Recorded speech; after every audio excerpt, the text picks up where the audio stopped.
I'm gonna get emotional. I love children.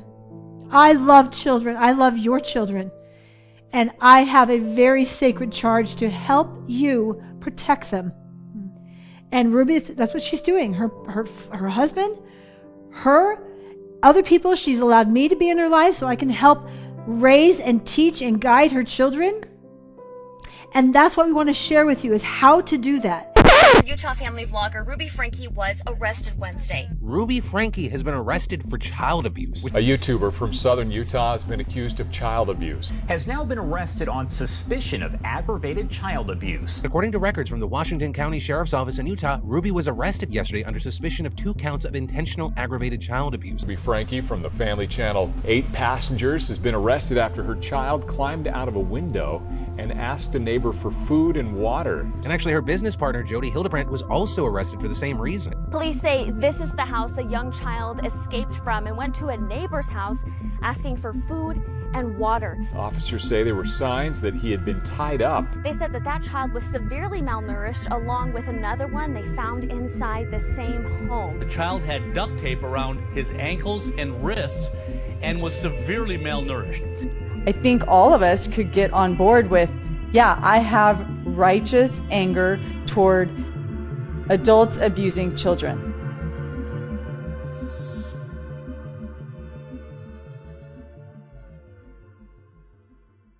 Hi everyone and welcome back to my channel. If you're new here, my name is Rachel and I make in-depth video reviews and essays about everything from books to poetry to feminism and all sorts of social commentary. I try and make sure this channel is a super inclusive and accepting place for all people. That includes the LGBTQ+ community, people deconverting from religions or escaping fundy upbringings, and of course neurodivergent people like myself, and all the good stuff you can think of. Today we are diving into a really heavy topic, so please be prepared for some difficult discussions, especially around the mistreatment of children. If you need to skip this video, I completely understand. You do what you need to do, okay? Jodi Franke was known for running the family channel 8 Passengers here on YouTube, which featured vlogs of Ruby, her husband Kevin, and their 6 children. 8 Passengers amassed around 2.3 million subscribers before it was mysteriously shut down and all content removed. Ruby became more and more involved in a Christian counselling service and YouTube channel called Connexions and their Mums of Truth social media accounts, which she ran alongside counsellor and therapist Jodi Hildebrandt. Jodi has plenty of terrible accusations against her in her past as well, and we're going to be covering these in today's video. Together, they pumped out so much harmful and appalling content until just last week when both Ruby and Jodi were arrested in Utah for aggravated child abuse. Today we're going to be talking about what happened, why. We're going to take a really deep dive into all the content they've been putting out for the last few years and try and sort of identify what warning signs were there. Why did people already suspect something was going on? Why wasn't something done sooner? And if you see these signs in the future in any other YouTube channels, in people in your life, friends, family, that sort of thing, hopefully taking a look at videos like this will help you identify those warning signs and maybe save some children in the future. You know, I actually started working on this video way back in January of this year, and I wanted to do a deep dive into Connexions, and I kept like working on it in little bits and then taking breaks. However, with the news of Ruby and Jodi's arrests, it felt like the right time to finally kind of like pull myself together and like proper focus on this video and talk about these incredibly dangerous women. Now, a very quick note before we start is that as of making this video, the 8 Passengers channel has been wiped from YouTube, so any 8 Passengers clips I needed to use, I had to download from other sources, including compilation videos uploaded by Queen Edit, CC Spills, London and Bubbles, to name a few, or from gossip channels like Marky and T-Spill. There was also a big Google document made apparently by Sherry, who is Ruby's eldest daughter, who's now 20 years old and has gone no contact with her mum. That had loads of clips and information and stuff in there. And I also got lots of clips from the TikTok account at The Internet Is Forever. So big shout out to them and anyone else that I got 8 Passengers content from, because obviously the original sources were not online anymore. The downside of this is that some of these re-uploaded clips are lower quality than usual, and also some of them contain like annotations on the screen or bits of editing and stuff like that which aren't mine. I'm trying to make it, I will have a little thing on screen that tells you like when those edits and annotations aren't mine and that they're part of the uploaded video, so just to try and make that clear. I also know that since finishing this script, Fundy Fridays has released a big video on Ruby Franke and 8 Passengers, which I haven't watched yet, but I'll be watching soon, so shout out to Jen and James because they do fantastic work. And I'm pretty sure Mika's Rhetoric and also Jessie and Lily of Do We Know Them have also covered 8 Passengers. And again, I haven't seen those videos yet, but I plan to after watching this. So I just want to give them a shout out because I really like all their content. And finally, as I was making this video, the Connexions channel was also removed from YouTube. Thankfully, I managed to download a lot of content from them before this happened. I got about 13 hours worth of content, but not as much as I would have liked, so that put a little spanner in the works. But I'm working with what I can. I've done my best for you. Let's jump into the video.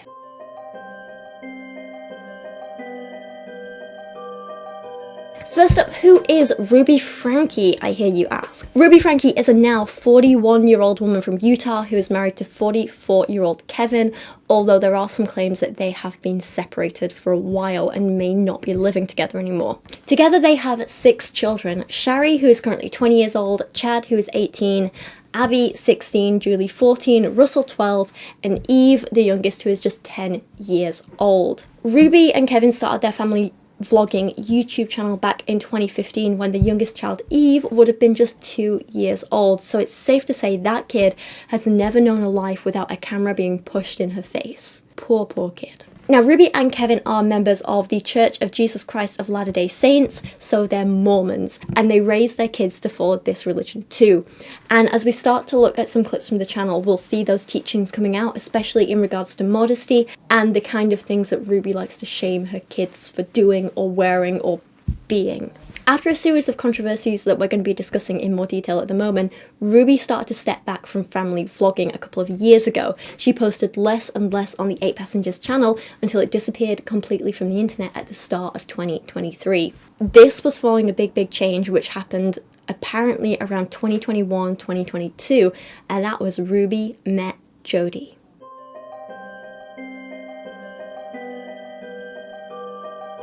Now, Jodi Hildebrandt is the creator of Connexions, a company which offers counselling, training sessions, online lessons and courses, an online support group and YouTube channel to teach people about relationships, parenting and living in truth.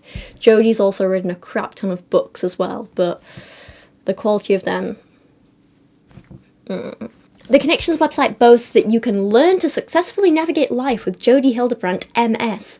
And Connexions is a different modality of healing that psychotherapy cannot offer you. You can transform your pain into joy, choose the life you want to have, and exchange your confusion for clarity. So you'll notice right away, tons of buzzwords without much substance. As of 2021, Connexions was primarily run by Jodi, but alongside 2 people, Pam Bodger and Josh Miller. Now, Josh at the time was described as the business manager for Connexions, but he completely disappeared from the website sometime in 2022 and is now working for a company called Patch My PC. Very, very different.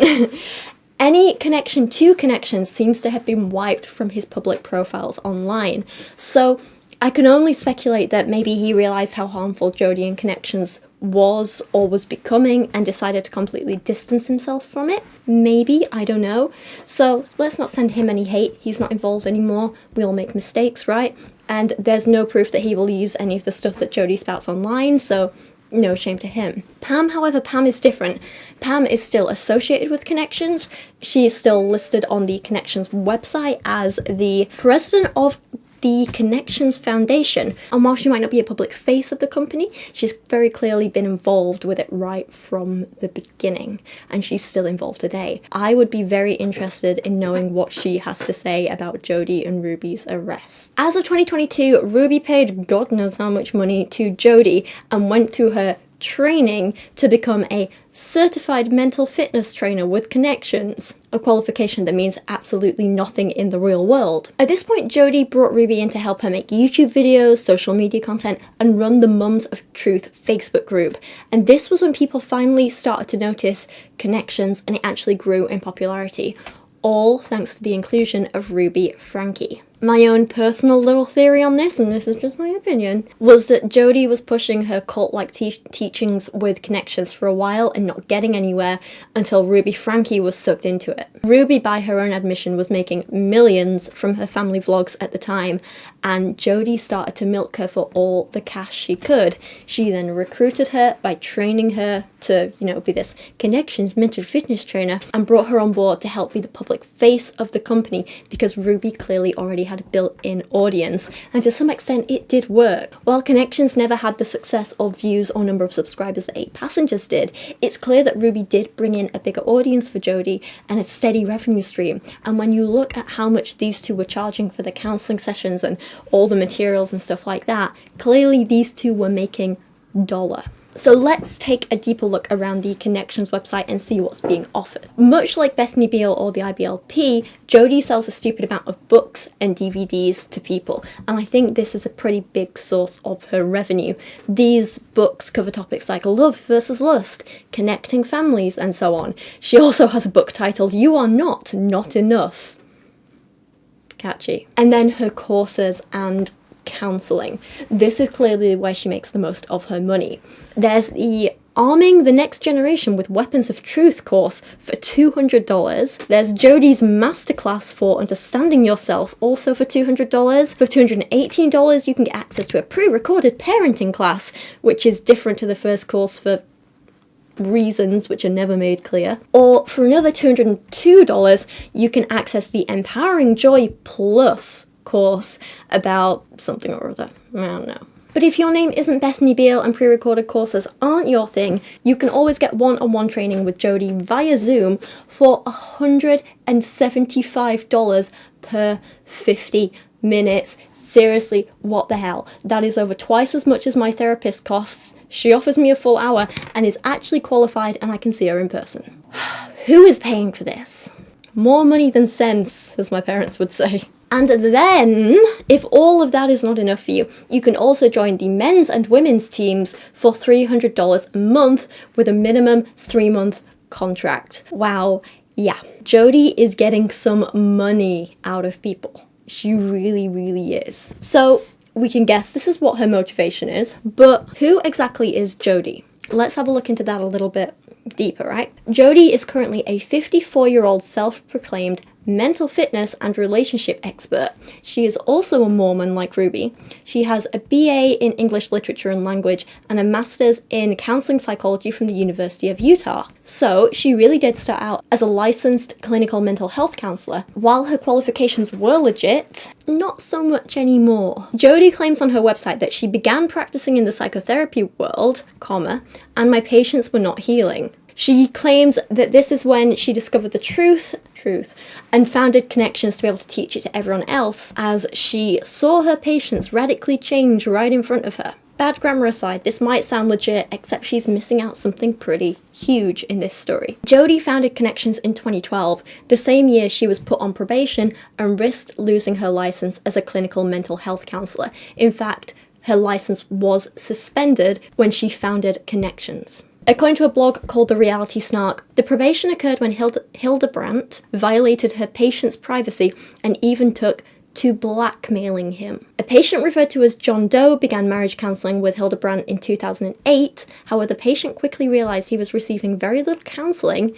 with Hildebrandt instead alleging he had a porn addiction, which he denies. She began charging the couple $1,200 to $2,000 monthly bills in therapy sessions, and when Doe attempted to question her counselling, she turned to blackmail. She purportedly discussed Joe's fictitious addiction with the LDS church officials and BYU officials to unravel his personal life. That is, she went to the people at the university he was attending and attempted to get him like kicked out of his course and stuff like that. The reality snark goes on and says, as a result of violating state laws by disclosing classified information, Hildebrandt was put on probation for 18 months. This story is backed up by an article in the Salt Lake Tribune, who back in 2012 reported that all the claims made by Jodi Nan Hildebrandt were false, the man asserts, but they led to his loss of privileges in the church and ejection from Brigham Young University. The article goes on, quoting the man who says, "She just lied wherever she went to further an agenda to destroy my life. We came there for marriage counselling and she pulled us into her porn marathon." So I have to ask, what is wrong with this woman? Why would she do this? Like, why would she do this? Surely at this point it can't just be about money, right? Like, you'd have to be cruel or delusional to do this.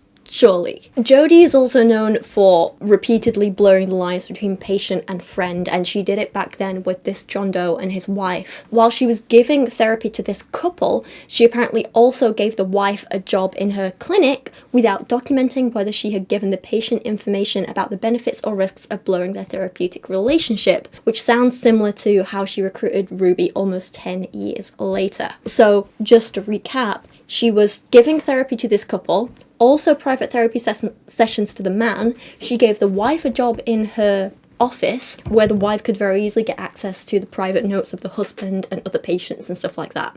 It is an ethical nightmare. So it was while she was on probation and had her license suspended that Jodi founded Connexions, a company where legitimate credentials really aren't necessary. As the author of The Reality Snark writes, the whole concept of creating a counselling business that is not compromised of licensed professionals is very troublesome. For one, the lack of license and professional training means these unqualified life coaches are not actually held to any laws, ethics, or HIPAA confidentiality as a medical professional would be. With its model, Connexions is posed as a credible, wholesome training program for couples and individuals in need of counselling, but underneath it is a lot of unqualified, unquestionable individuals posing as mental health professionals without being held to any of the standards that an actual mental health professional would be held to. And then there's the reviews online of Jodi's counselling service. These are, well, I think they tell you all you need to know about Jodi. These include lines like, "I've never been more uncomfortable in my life during a therapy session. I was so disgusted by how she was manipulating the conversation and the behaviour she was suggesting. She sets her clients up to depend on only her so she can keep collecting your money. She isolates her clients by setting up unrealistic expectations so they believe all their friends and family are toxic, leaving them to depend on her for support." As we'll see later, this is almost exactly what she did with Ruby Franke. Other reviews include, "They use brainwashing tactics to manipulate you. They intentionally make you feel bad about yourself and use slander. Please stay away from this company at all costs. The things these women say are nonsensical. They throw around buzzwords like truth and distortion in a rambling word salad, and they never end up really saying anything at all." That's something you will see a lot in the clips in the later parts of this video. "The advice given by this group is almost dangerous and borders on abuse. Some examples of the advice given to parents include telling a mother to remove a 13-year-old from their home.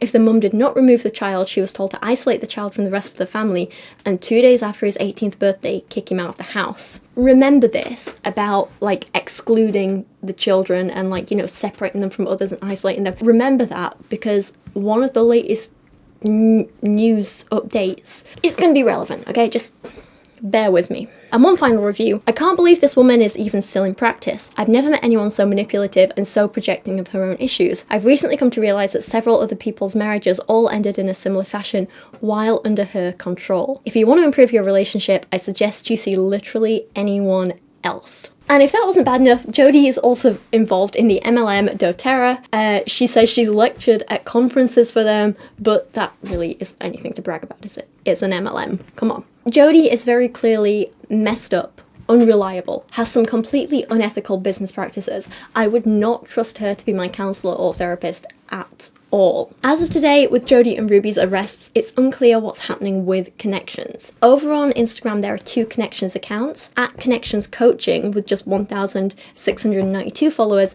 and at Mums of Truth with over 335,000 followers. Both of these accounts were, up until the time of the arrest, posting the exact same content. However, if you take a look back at their old posts and the fact that Mums of Truth account has had a name change, it seems to me that the Connexions Coaching account is new and that it didn't really get that many followers because whatever.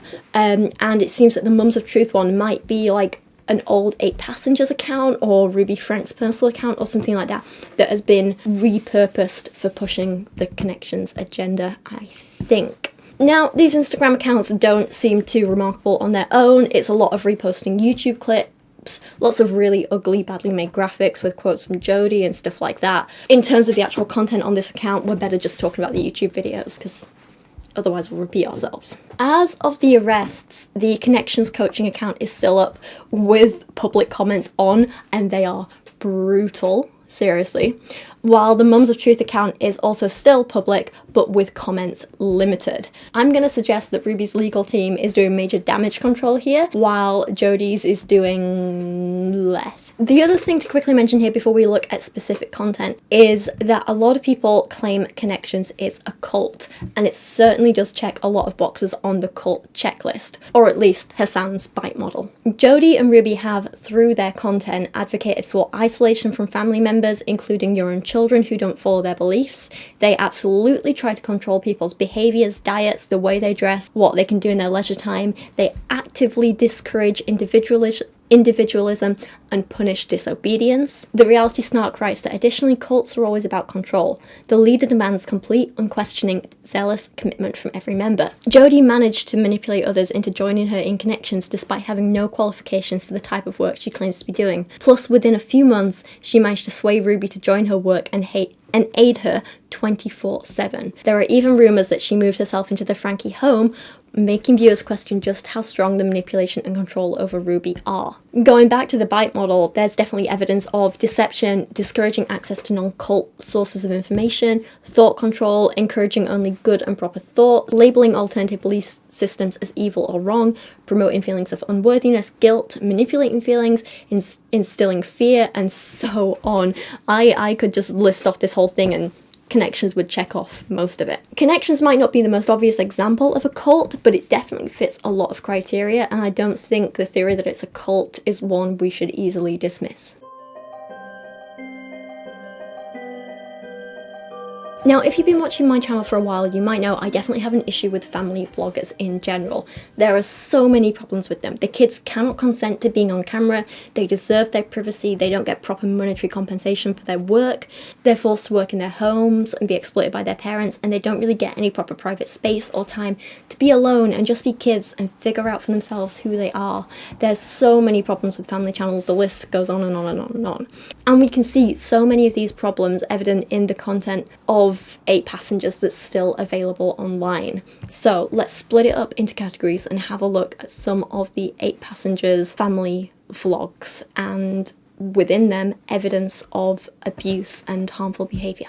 We'll start with the topic of neglect, because there are countless times when Ruby and Kevin talk about losing their kids, or their kids getting into trouble because they were too busy filming to notice what was happening. Or if the kid didn't disappear while they were filming, Ruby's first reaction is to get the camera out while their kid is still missing and film them as they look for their child. It is insane to me. Watch these clips. So one of the joys of shopping with Eve is that she gets so excited, and she's so independent that she runs off and goes, finds her own thing. Here is Eve. This is why we go once a year shopping as a family. Do you know where Eve is? You don't? Oh, found you! Reasons I... Oh, no! What are you doing? You are so crazy, girl! Remember when Eve climbed away from me at Costco? I didn't know she climbed away. She ended up being found by an employee up in a toy house that was like on pallets up in the air. I don't know how she got up there. There are other examples too, although these are less extreme, of Ruby filming her kids sleeping on the bathroom floor next to toilets. I guess it's possible that these kids are like ill and want to be close to where they might be sick, but I think it's the act of filming them in this state, in this like vulnerable position, sleeping on a bathroom floor while ill, that I find most worrying.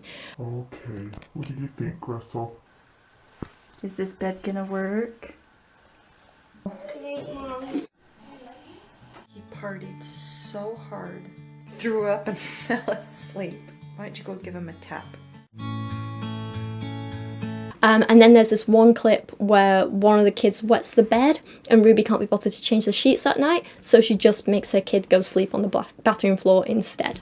She pees the bed maybe like once every 8 months. Like, it's been a very long time since she wet the bed. I was like, oh darn it, that's all right. Just go sleep on the floor in the bathroom. I'm cleaning the sink, I'm cleaning the countertops, mopping the floor. I'm stalling.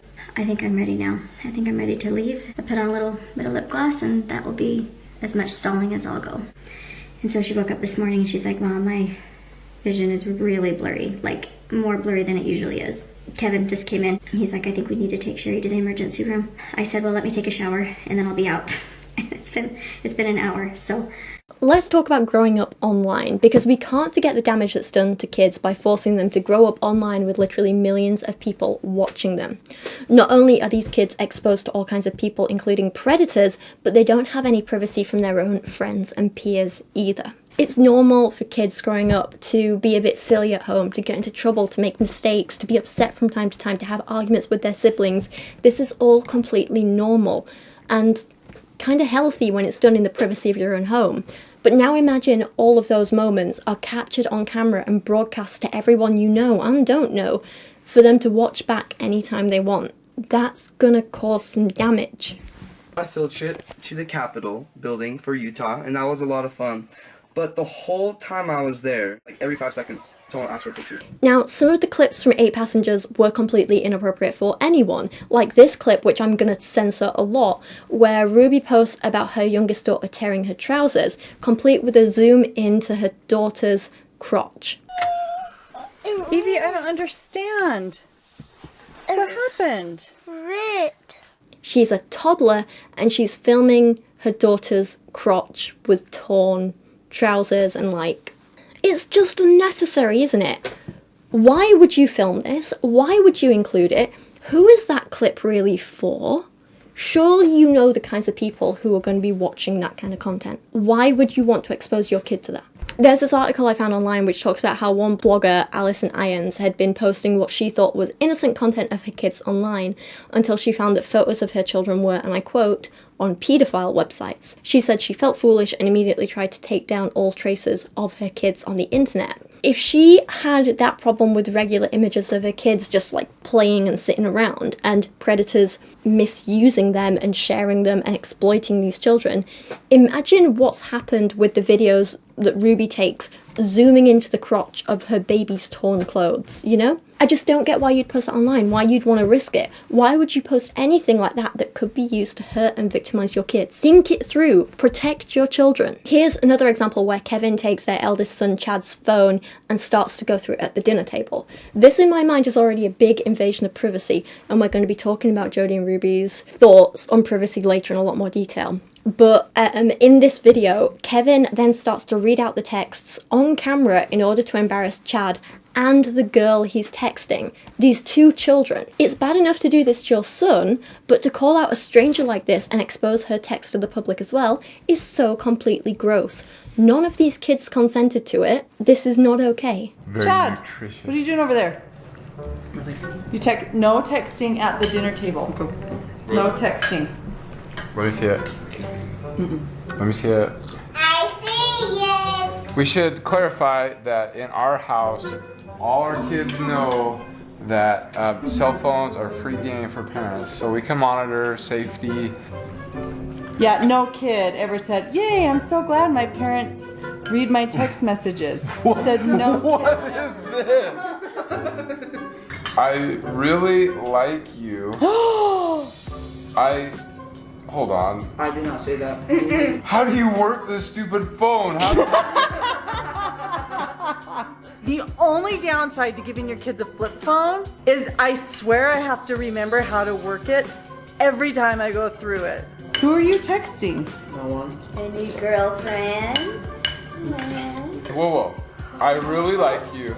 I saw you in my dreams last night. I'm telling you, it's not her, it was her brother. Look, go down. She said, I'm so sorry, that was my brother. Did How she? do I go? I saw you in my Oh my gosh, sorry, that was my brother. What is the nature of your relationship with this individual? I mean, there's like 300 texts in here. Do you like her, or do you just like her? She's a new friend. That is really, really messy. I don't know. I've seen him with her, and he likes her. Does she like you back? Probably. No, she thinks he's annoying. We finally see the effect this has on the kids in this clip, where roughly 16-year-old Chad and his sister talk about how he has no friends, and neither does she, because of the family's YouTube channel. Abby, we took the phone away from Abby in November. Oh, And I just don't know why. you may never get the phone back. No, I have no friends. You can play with friends. No, like I don't have friends. I don't have friends either. I literally like told my friends I'm not hanging out with them anymore Because they're they say some pretty messed up stuff. I don't even know where they live. They're pretty far away. So, summer goal, become the best athlete I possibly can. How do you feel about not having any friends? Sucks, but I don't feel safe or accepted in any friend groups, so. That's really vulnerable of you to say that on camera. Like I say, Ruby's approach to privacy is something we're going to be talking about in more detail in the next section of this video, because she has huge long rants about it in her Connexions content. But as you can see, this is something she was practicing for a long time before she even met Jodi. And I'm going to throw this clip in here as well, because I'm not sure where else to put this, but there are clearly some odd and concerning dynamics between the siblings in this family, which again, probably shouldn't be online. I can't believe I hate him so much. He's so cute. You know, I've said it so many times. I would date Chad if he was not my brother. And if he was, he's already taller than me, so I really don't care that he's I always younger. felt that way about my brother. And all my friends are like, ooh, you're weird. I'm like, Now, even writing out the heading of this section, I called it No Presents or Possessions, and this might sound a little bit like a first world problem, but really it is a lot worse than it sounds. Ruby has said on countless occasions that her kids aren't allowed to have their own possessions. While they still live with her, anything in the home belongs to Ruby and Kevin. Watch this clip, and I hate how smug Ruby is in this. She's an infuriating person. Here's the deal. Everything that comes into this house belongs to who? Yeah. Belongs to me. Everything. So you don't have a cell phone, you have access to a phone. I don't. Chad does not have a cell phone I took from him. He has access, which benefits were withdrawn. See how that works? Now, this might not sound so bad on the surface, you know? You want kids to respect what their parents provide for them, right? You want them to appreciate that. You don't want your kids to be entitled or spoiled or whatever. But telling kids they have nothing and everything is yours, it feels controlling and possessive, and I think they're missing a really important opportunity to teach kids about valuing their stuff, looking after it, taking pride in their possessions, all of that. Here's an example of when Ruby and Kevin confiscated all their kids' possessions and literally made them buy them back off them, or everything gets thrown away. I'm gonna explain the rules to this. 7? We're done. Jodi, stop reading the homework. So you're all like, what? I have your attention now? Mm-hmm. Is that it? You're all gonna listen? If you have something in the bag that you would like out, you can pay cash for it. So you learn the value of your items. Or you can give what? Dad, I'll let you take the conversation from here. You can do an equivalent value chore to get it back. What's it?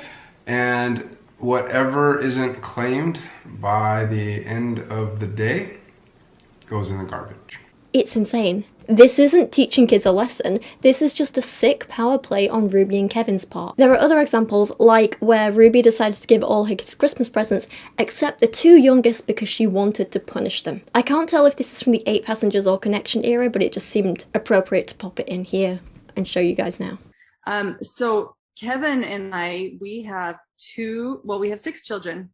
The 2 youngest are showing long patterns of selfishness. They have been showing through their choices, their unwillingness to repent, their unwillingness to feel sorrow over some pretty egregious choices that they've made. So Kevin and I have decided that we are going to give the gift of truth to them this year for Christmas. We are going to give them the gift of boundaries, and we're going to give them the gift of repentance. So we sat down with them, and we told these two what our expectations were again, and we let them know how deeply sorrowful we've been because of the choices that they've been making, and how it's affected their teachers at school, it's affected their peers, it's affected our home, the siblings, and we just laid it out very clear. And we told them that this year they are not going to be visited by Santa. So they will, and we prepped them, we let them know that the Christmas morning, their 4 older siblings will be getting Christmas presents to open, and that they will have the gift of love from their dad and I, because we want them to really have a visceral experience that hits them. So up until now, I was really hoping that like keeping them home from school and wiping the floorboards would like really bring pain, like, oh my gosh, I really want to change this behavior that I've been exhibiting. And it wasn't painful for them. They're like, oh yay, we get to stay home from school and clean floorboards. This is kind of fun. It's like, so, you know, they've had these visceral experiences, you know, and they haven't affected them. It's because they're so numb. And so the more numb your child is, the greater experience, the bigger the outcome. They need to wake them up. You're not going to push a boulder with just your hands. You need some real leverage. And the biggest leverage that a little child has is probably Santa Claus. This is just one of so many examples of Ruby showing so much disdain for her 2 youngest kids in particular, and knowing what we know now, this becomes even more scary. And listen to the way she talks about wanting to inflict pain on her kids, and take note of this phrase that she uses about inflicting a visceral experience, because this is a phrase we'll see her use over and over in the Connexions content in increasingly worrying ways. It really does feel like she's purposefully targeting and isolating these 2 youngest kids in order to punish them and separate them from her other kids, and it feels really cruel. She's never been nice to any of her kids, but I think these 2 in particular seem to get the worst of it. And then there's just this one bizarre video where she decides for once she's going to give her kids Christmas presents, but they're all knives. She gives her kids knives so they can go and catch some fish in the garden. Look how young these children are. I don't normally give the kids a Christmas present, but I wanted to give these gifts this year. Remember when your daddy gave us Nerf? A nice pocket knife! That's oh, look at those marble. It's in the other one! Oh, what the? Wow. You got me like a dagger. What do I use with this? Just thought that we have fish in the backyard, and if we ever wanted to eat fish. Merry Christmas, all of you. Now, one of the biggest things to talk about is extreme punishments. This is one of the things the family has got the most criticism for, and rightly so. Here is an example of Ruby threatening not to feed her kids because they're play fighting on the floor. I'm only going to say it one more time, and then you're going to lose the privilege to eat dinner. Not even actual fighting, not doing anything wrong, they're giggling with each other until Ruby comes in and threatens not to feed them.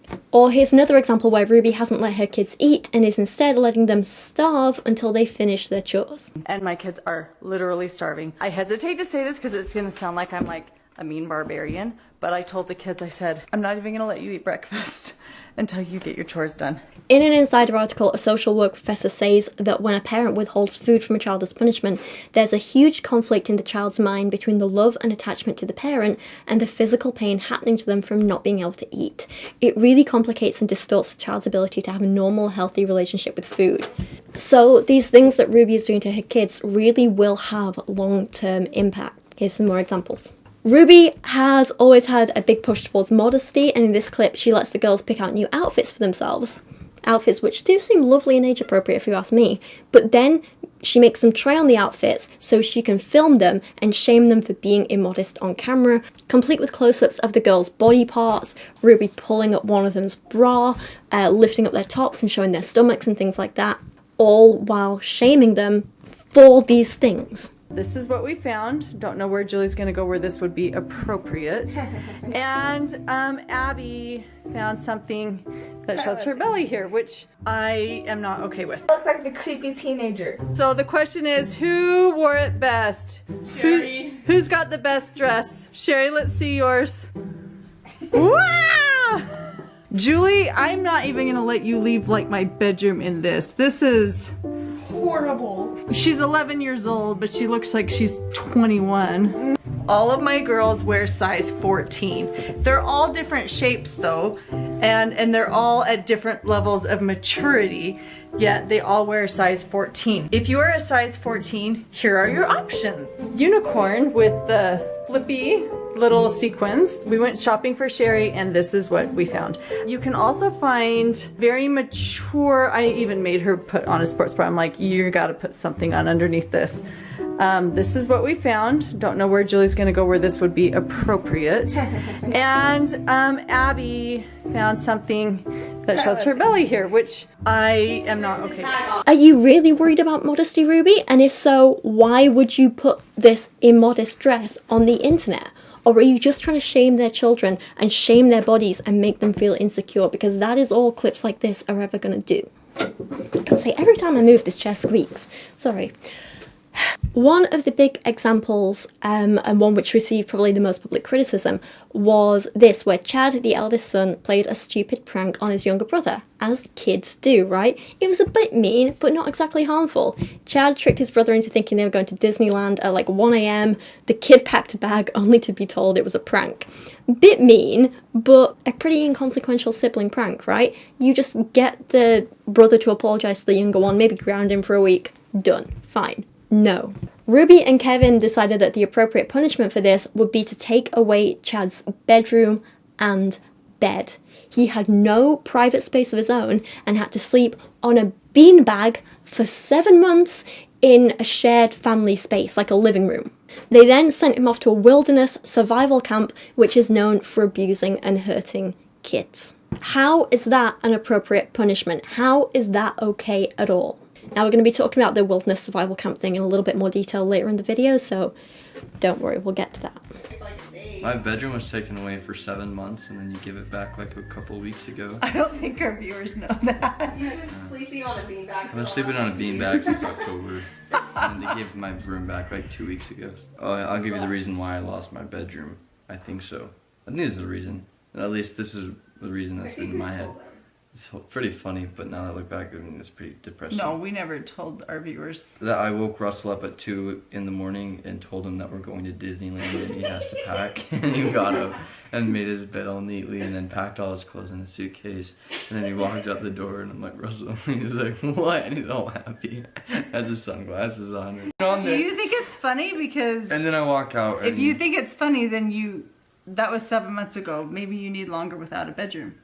It was not funny. Russell got the big bedroom and Chad got the smaller bedroom. And Russell's bigger bedroom also had a bathroom. But what you guys didn't know was Chad didn't get any room. He didn't get anything. He was sleeping on the floor in the family room. All humans have basic needs, right? We need food, water, shelter. Ruby has knowingly taken away at least 2 of these from her kids to punish them.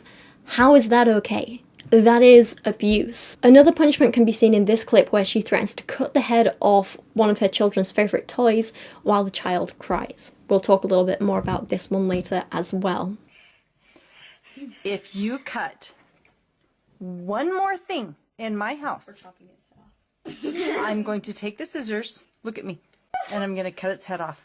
Grandma will be so mad. So what are you going to do?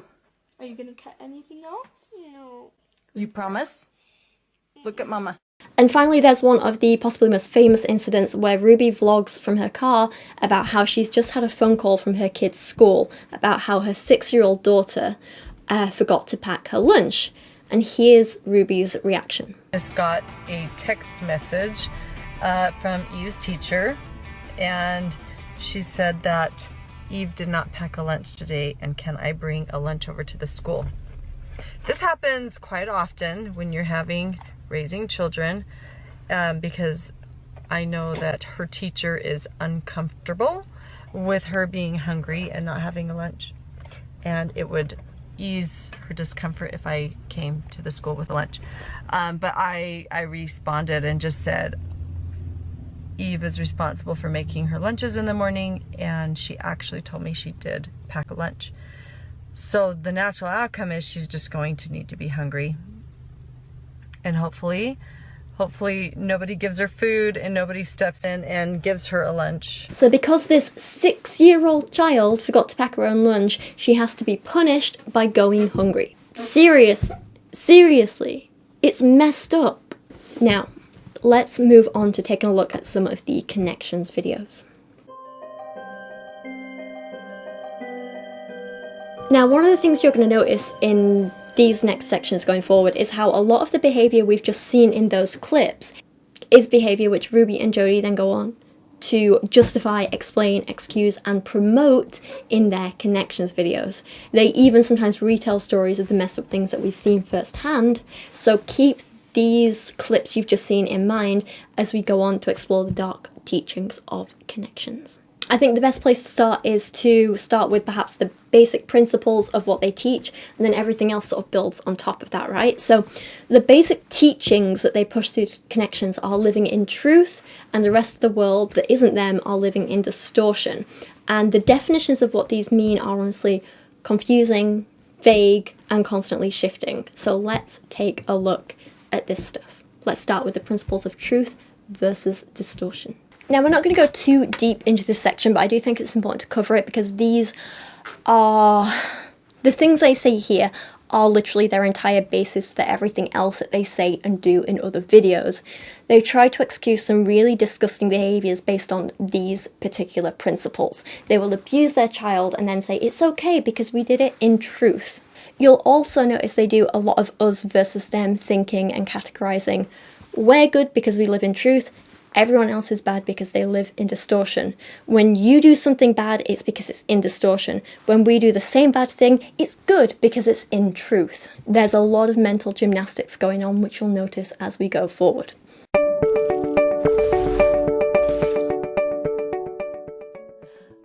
Welcome back to Connexions. I'm Ruby Franke. I'm Jodi Hildebrandt. A principle is a governing characteristic that's eternal. It sounds like a law. It is. They are laws that govern our world. They govern the universe. They govern space. And many of these realms or modalities, they don't need humans to make them run. Principles are not religious, okay? So a lot of people say, well, what's a principle for you isn't a principle for me. And what they're not understanding is that principles have been here long before humans have even been here, long before religion has been here. Principles just are. And so as you study principles, you're studying reality. You're studying what really is. We have agency. We get to choose if we're going to be governed by principles. Right. I mean, we are governed by principles, but we get to choose if we're going to be governed by principles of truth or if we're going to be governed by principles of distortion. Right. And so if you bring a distorted principle into any realm, it violates the principles of truth.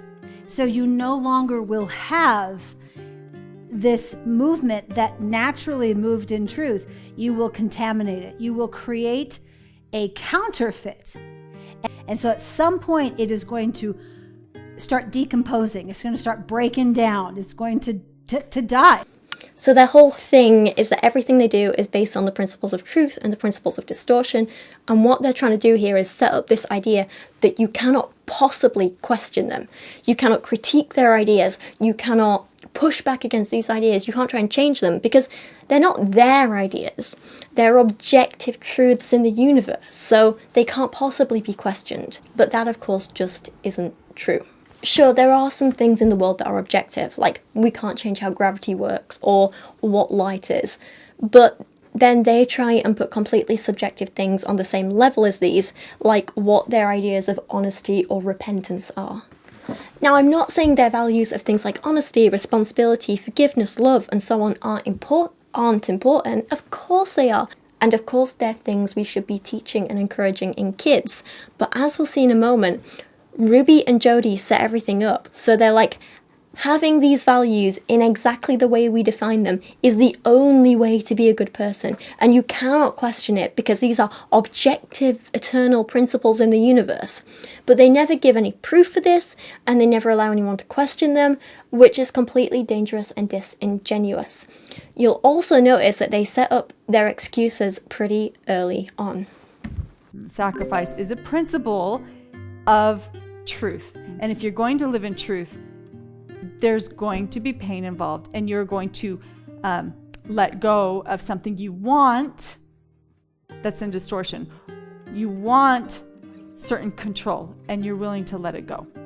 So if you say to them, you're hurting your kids, you can't do that, they can just turn around and say, but pain and sacrifice is just a part of living. You have to deal with it. Get over it. And again, that's incredibly dangerous because they're not allowing anyone to criticize them or question them at all, which means they've kept getting away with this abusive, harmful behavior for so long. So this is their foundation for everything. It's a mess. Let's take a look at what these principles of truth are apparently defined as. Of truth are honesty, responsibility, humility, gratitude, forgiveness, willingness, love, agency, openness. It's sacrifice, repentance, forgiveness, long-suffering, patience, hard work, dedication, faith. We could go on and on and on. The principles of truth are endless. Now, on the whole, these don't seem too bad, do they? How can you criticize someone for wanting themselves or others to show gratitude or be patient? But the problem is they absolutely twist these things to have their own meanings and definitions.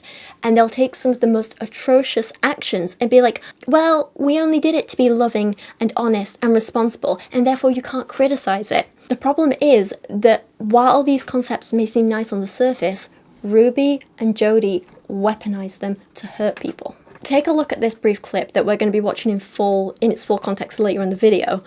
But in this clip, basically, a mother has confiscated her daughter's diary and is planning to read it. The child is crying and throwing up because she's hurt by this. And Ruby's response is, "Great job! You're living in truth." She says, "You're not acting respectfully. I want to discuss this. We can do so when you're willing to behave in truth." So now the mom has reflected truth, and now she's setting a boundary. She's saying, I'll talk about this with you when you're in truth. You're hysterical right now. I'm not going to discuss this with you when you're hysterical. That is a beautiful boundary. Or this one, which again we'll be looking at in more detail later, where Jodi tells the mother she's living in truth because she took her daughter's bedroom door off because she saw her daughter holding her friend's phone.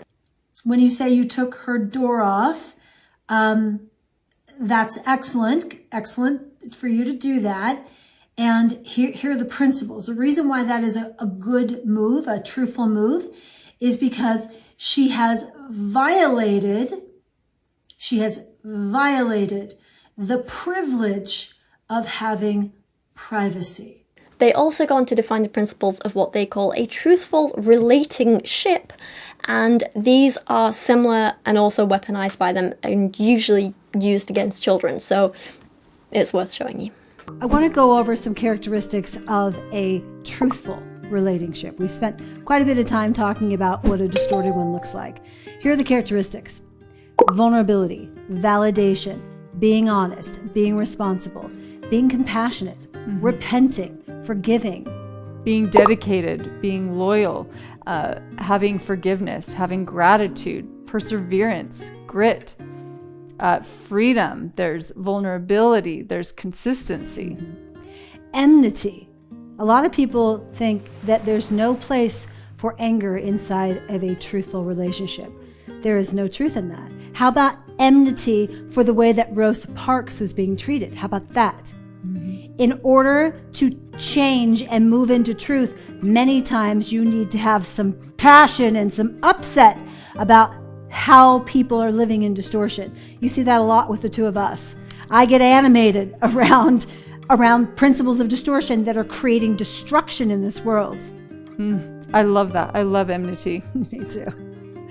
Which is not the same as aggression. Other principles of truth inside relationships are gender, resistance, resilience, grit, sacrifice, perseverance, surrender. Now this last bit here is a particular red flag for me because she's right that enmity is not aggression. In many ways, I would say it is worse and more unhealthy because in most contexts, it tends to refer to more of a deep internal feeling of anger and resentment and ill will towards someone. I really don't think enmity is a good or healthy thing. But of course, they have to include it to justify their own prejudices and anger and hatred towards others. They need to be able to keep being prejudiced against people and angry and have this disgusting behaviour, but then turn around and say, no, because it's not anger, it's enmity, so we're doing it in truth. And you might be wondering, what prejudices and anger do I mean? Well, you saw a hint at one there in that clip. They said a characteristic of a truthful relationship is gender? Now, yeah, that sounds odd, doesn't it? It makes no sense. But this is all a precursor to some disgusting homophobic and transphobic rants they go on in other videos, and how they talk about how trans people don't really exist, and same-sex couples shouldn't exist, and how being gay is just a choice. It's bad. See, they try and justify this by implying that homophobia and transphobia are eternal, unchanging principles that cannot be questioned because they're truth. You see how harmful it is. Don't worry though, we have a whole section on their homophobia and transphobia coming up, so I know. They don't really spend that long in comparison talking about these principles of truth though. They spend a lot more time focusing on criticizing people living in deception. And they have this whole 16-part video series talking about the principles of deception and why everyone is awful and yippee. But according to Ruby and Jodi, what is deception? You hear Jodi and I talk often about principles of truth. These are the principles of distortion. Mm-hmm. Sorry, I was just enjoying that. And Jodi, take it away. She's mesmerized by what I'm saying. That's cool. She's avoiding right now. I was just enjoying, actually. I'm like, that was a good introduction. Well, thank you.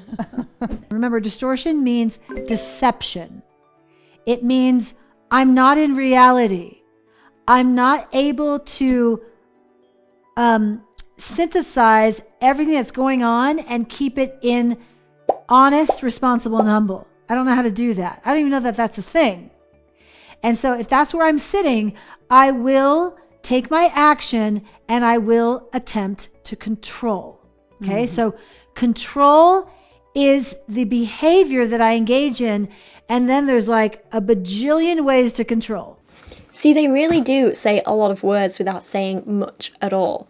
Definitely put a pin in this idea of control though, because this is something they will waffle about a lot later. As we list these off, consider the more tactics you use, the more manipulative and the more deceptive you are. Avoiding. Black and white thinking, blame, compliance, compartmentalization, comparison. There's creating distractions, enabling, exaggerating. Those are our setups. Hopeless, helpless, magical thinking, omission. Ooh, omitting. Oh, I didn't really lie. I just didn't tell you the whole story. So there's manipulating, there's minimizing, and we've given you a few examples of minimizing today, which is, minimizing what denial actually is and how destructive that is in your life. Mm-hmm. There's rationalizing, justifying. Here's a biggie. And when I say biggie, I mean everyone does this one, and that is taking something personal. Mm-hmm. Intellectualizing. Mm-hmm. Victim. Mm-hmm. Victim that is a really clarifying word to acknowledge that I'm dropping all personal responsibility. We live in a culture that is endorsing victimhood. Yeah. So it's really easy to go into. Another tactic that our culture today is embracing is this idea that I am unique and different. Now again, most of these don't sound too awful, do they? Of course we should be discouraging people from being manipulative, from lying, from exaggerating and so on. But again, the problem is the way they weaponize these concepts. Once again, listen to this clip. All this child did was have some friends over in her bedroom door. She shut the door for privacy, and when the mum barged in, she found her daughter holding her friend's phone. Not even doing something inappropriate with it. But the mum and Jodi are like, oh my god, this means she has social media accounts. Quick, better blame her. And then listen to all the things that Jodi accuses her of because she was holding a phone. She has been dishonest, which is she's been hiding, she's been lying, she's been manipulating, she's been exploiting. And then, of course, you have other tactics of deception, which aren't really that bad at all, but are still villainized by Jodi and Ruby. Look at that last one. They have a whole video on how if a kid feels they're each unique, they're living in deception. Once again, refer back to the bite model about cults, where one of the tactics of behavior control is literally to discourage individualism and encourage groupthink. We are all beings. Who we are on the inside doesn't change. We are not unique from one another in that I am a soul and you are a soul, and we all originate from our maker. And so what I need are the exact same things that you need. Emotionally and physically, I have the same needs as you do, and you have the same emotional and physical, spiritual needs as I do. And of course, this just isn't true. Like, it's objectively wrong. We absolutely don't all have the same emotional and physical needs. Everyone is different and will need a different approach in order to grow and develop. That's just a fact of being human, right? So they use this "you're being controlling" as a sort of blanket insult to stop any behavior they don't like or find threatening to their worldview and, threatens them not being in control anymore. So if a child tries to have any personal space, they're being controlling, and that's bad. If a parent treats their child with love and respect, they're being controlling, and that's bad. Seriously, listen to this. And then there's all these different ways to control. So here they are. I can act entitled. I can act in a place of blame. Yeah, you can be really angry. I can be vindictive. I can be, now here's one that's going to throw you. You ready? I can people please. Isn't that a peacemaker, though? Yeah. Isn't that good to be a peacemaker? I thought that was a good one. No. The very nature of me saying I'm going to please you, I'm going to people please, means I'm going to insert whatever I want to insert and do everything I possibly can do to quote unquote make you pleased.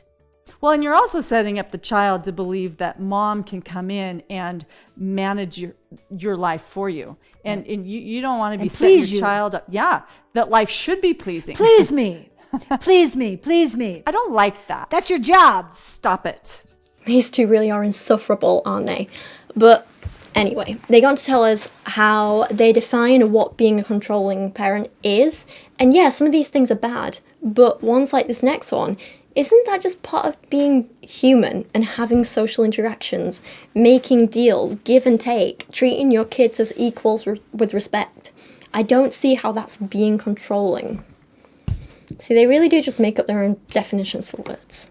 Another characteristic of controlling parenting would be transactions. Do you transact with your child?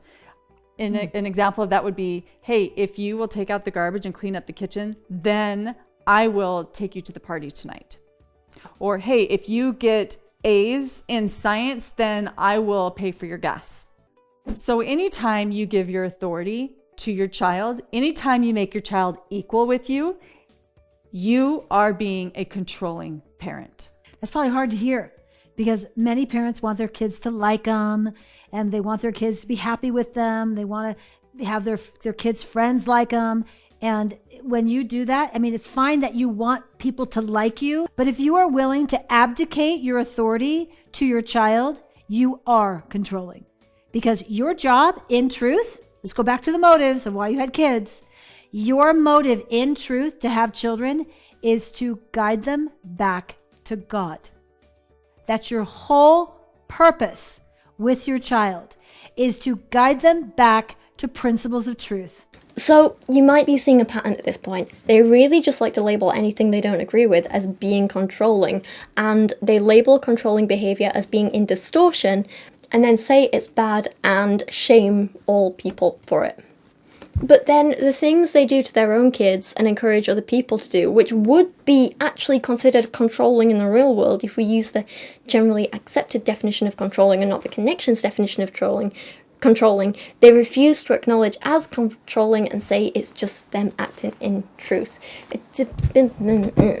So there's a lot of stuff going on here where they change the meanings of words to suit their narrative, which is something we're going to be looking at a lot more examples of in the next section of this video. And this is not a style of parenting. This is parenting. This is truth. And that's why Jodi said this has been around since the dawn of time. So once again, they make themselves seem infallible, not open to critique or questioning, and this is so dangerous. Like, listen to these things they're saying, and you can just kind of imagine them in court today, can't you? Like, yeah, well, we duct tape our kids and withheld food, but we were just parenting in truth. You're all the ones living in distortion. You arrested us because you're living in distortion. Jodi then goes on to say how parents shouldn't be aiming for their kids to love them or get on well with them. It might be about, here you are a parent and you want your child to see you and to love you and to care for you. And most of all, many of us want our children to be our friends. That is not in truth, by the way. We don't want children to be our friends. Your job as a mother and a father, or the care provider of any dependent soul, is to lead them to truth. That's your sole responsibility. You have no other obligation other than that. You want to launch a child that is charactered. You want to invite them when they get ready to leave your space because they become an adult. You want them to be thriving. Once again, you can see how they're using this as an excuse for all their other behavior. Well, we have no obligation to feed our kids, keep them safe, treat them with basic respect. We just need to guide them to truth. Which is all harmful crap, isn't it? They were waving all the red flags for the longest time, and while so many of us saw them before, it's a shame they had to keep actively hurting their children for so long before something was finally done about it and the children were rescued. And the scary thing is that they really do seem to live by this, with no exceptions.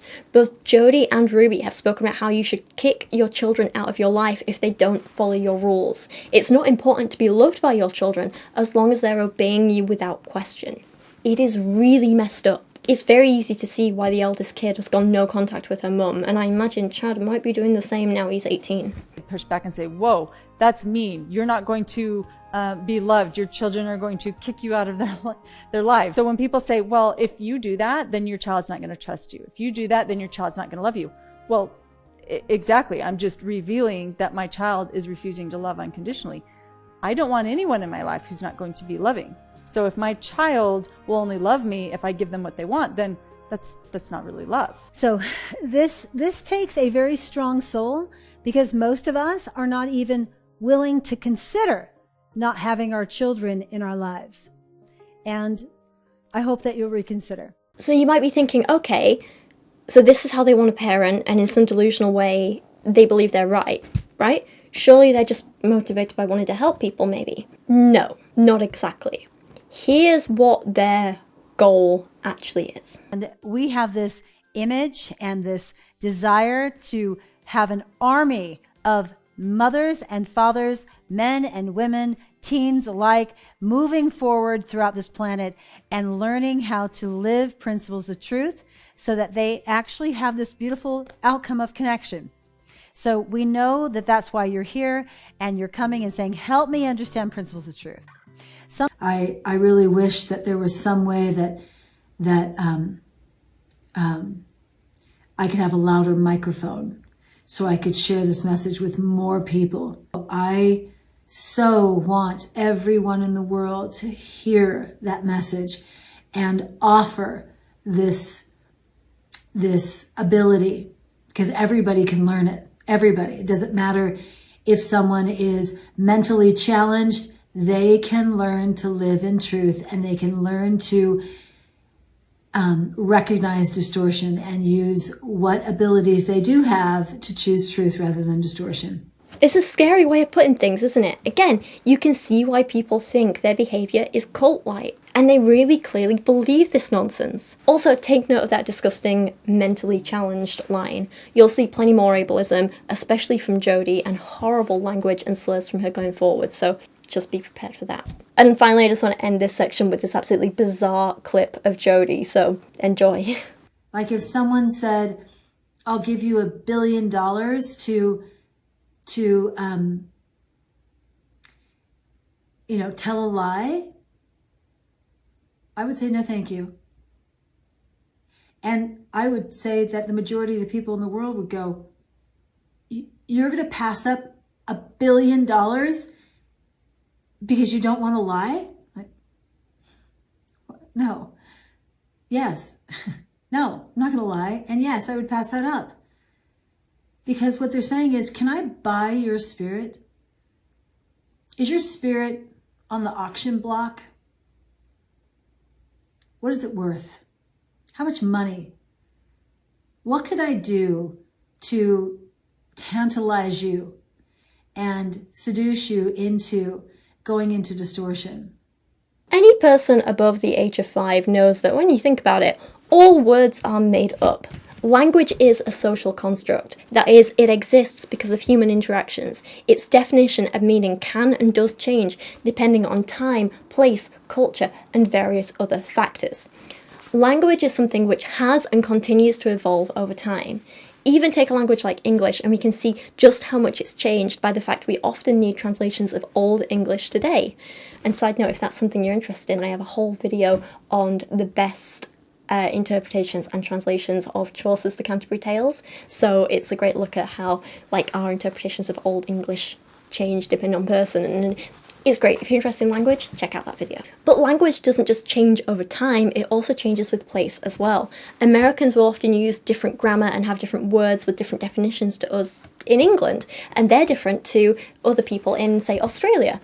Some people pull me up for having bad grammar at times when I'm speaking, or sometimes in my poetry and stuff like that. I'm like, no, it's just how Yorkshire dialect works. It's just how Yorkshire grammar is. It's just being from Yorkshire, you know. We have different ways of saying things and it's all right. When I want to express something about the local culture or say my childhood or something like that, I will fall back on using Yorkshire dialect because it's appropriate and necessary and the right thing to do. Point is, words fall out of style all the time and new words become more commonplace. New slang is introduced. This is completely normal. This is how language develops. And as someone who writes poetry and video scripts for a living, making sure I choose the right word to express myself is very important to me. But I also have to be aware that not everyone is going to understand what I intend, as was the case with American readers not understanding some of my Yorkshire grammar or dialect, for example. It's something that as a writer I have to be aware of and navigate and make sure that I'm expressing myself in the way that I want, while still making sure other people can understand what I'm trying to express, you know?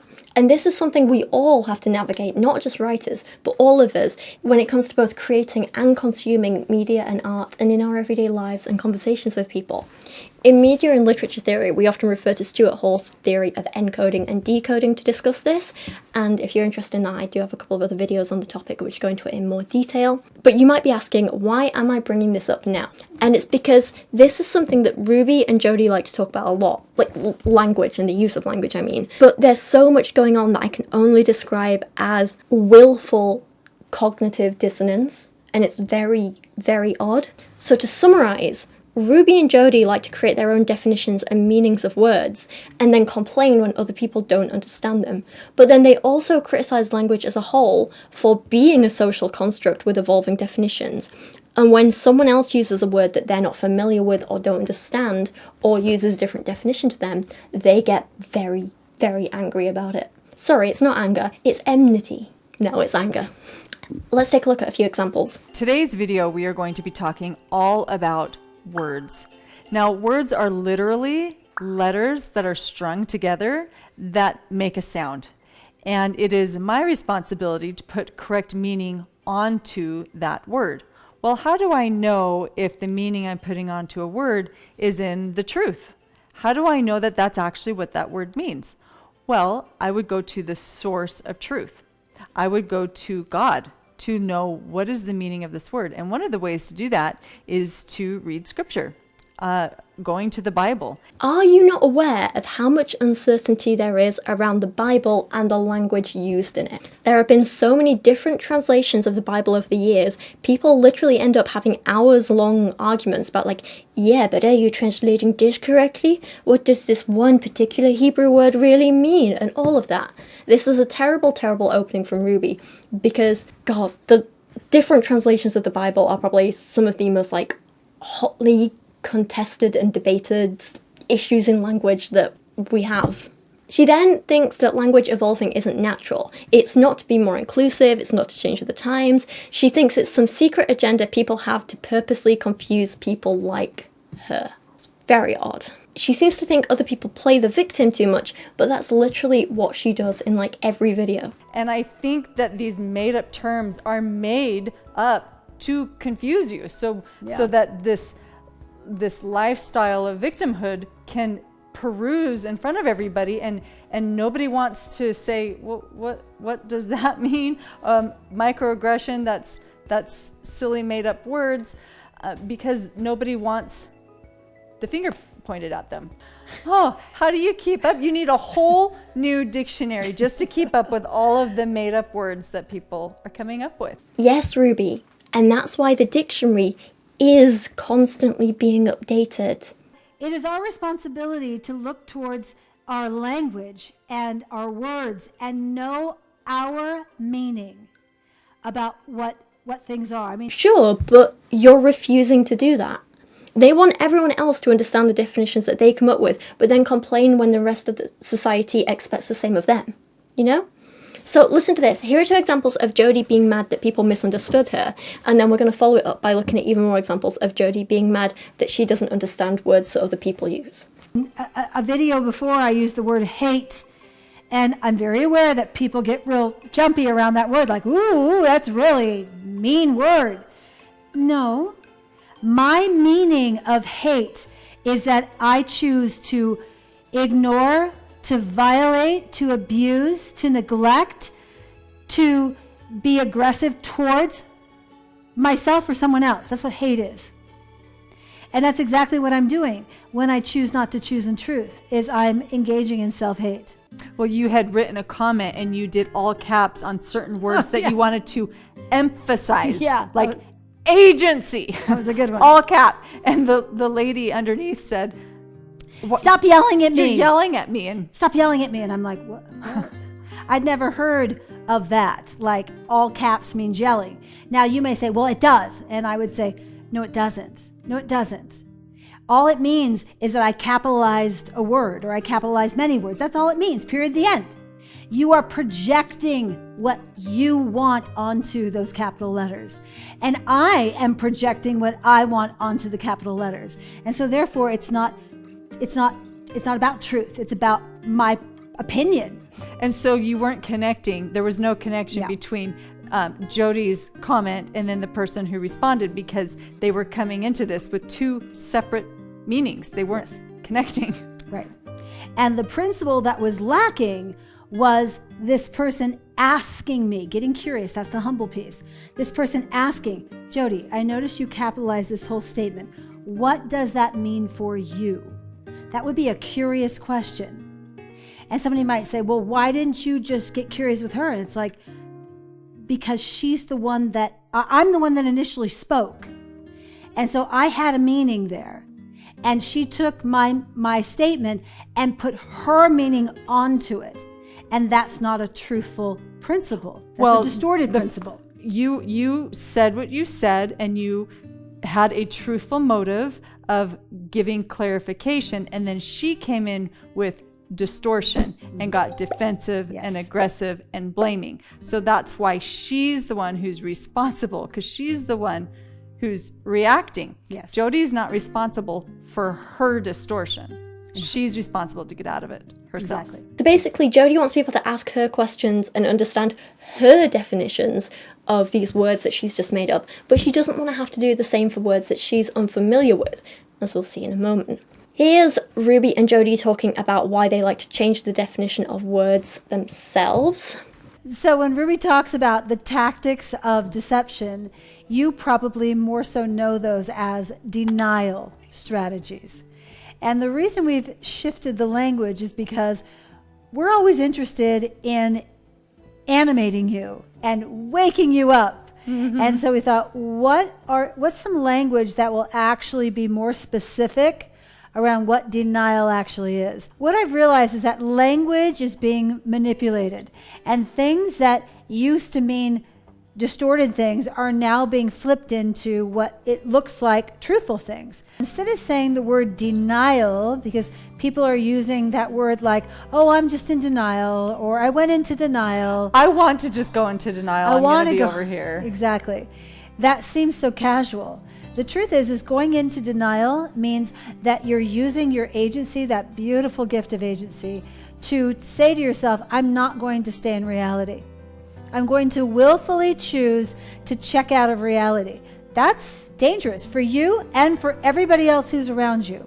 So they're aware that they do this. They know what they're doing, but then get mad when others do it. So let's look at the biggest example of this. Jodi and Ruby arguing about awake versus woke. They always talk about awake parenting. Oh, you're so awake. Let's look at how they define that. If I was to describe parenting in truth, I would call it awake parenting. Yeah. Are you awake? And it does, to be awake does take an element of work to it. You'll hear Jodi and I often refer to being awake. Oh, you were really awake, or oh, this person is really not very awake. And what do we mean by that? Being awake is your awareness around your fear.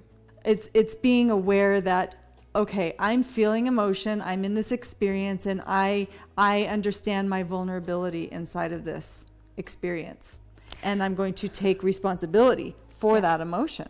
So basically, when they use awake, they want people to be aware of the core principles that they teach. They want people to be aware of things that might be causing harm to them. They want people to see dangers in their lives and the lives of others so they can take active steps to change it. That's how they define awake. Today, people also use the term woke. While a lot of people tend to use this to talk about leftist politics and so on, at its core, basically being woke is defined as having an active awareness of systematic injustices and prejudices. That is, it's about people being aware of things which may be causing harm to them, people being able to see danger and inequality in your lives and the lives of others so you can take active steps to change it. So I'd say that while the topic of what Jodi and Ruby want people to be aware of is different to what woke people want people to be aware of, I'd say that both awake and woke have pretty similar meanings here, and they're being used in the same way. But Ruby and Jodi disagree, and they get mad at anyone who points out the similarities between them. So there are other things that are going on in the world. There's this woke mentality. Someone just said to me just a few minutes ago, like, you talk so much about being awake, but you don't like to say the word woke. And I laughed because I'm like, does this person not understand the difference in the meaning of woke and awake? It's like completely opposite. But the person who was saying it thought that they meant the same thing. Yeah, right. And it's because this person wasn't extrapolating. They didn't know how to think. They were only thinking concrete. If they want to have a conversation with another person, they must stay humble, right? Honest, responsible, and humble. They must stay humble and get curious. Like, what do you mean by awake? And is there a difference between you using the word awake and using the word woke? And I'd say, yes, huge difference. They're not anywhere close in the same ball field. Yeah, wouldn't want to be accidentally associated with fighting for equality, would you? How dare people get mixed up.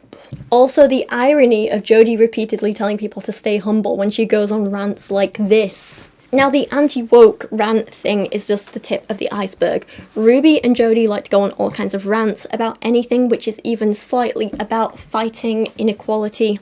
And they use this argument of, we just don't understand the language, as an excuse to be homophobic, transphobic, racist, ableist, and just all round stupid.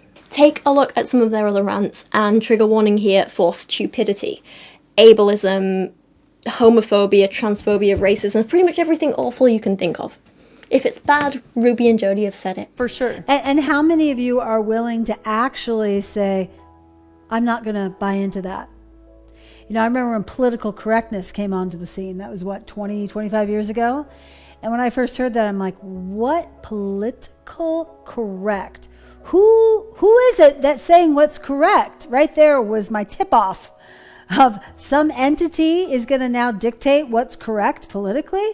No, not for me. Because truth dictates what's correct, not political, whoever that is.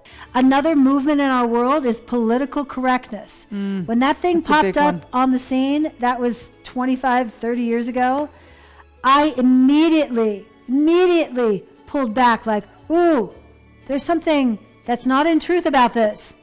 And as I started hearing more about what it meant, people were putting meaning onto it, I was like, there's no truth in that.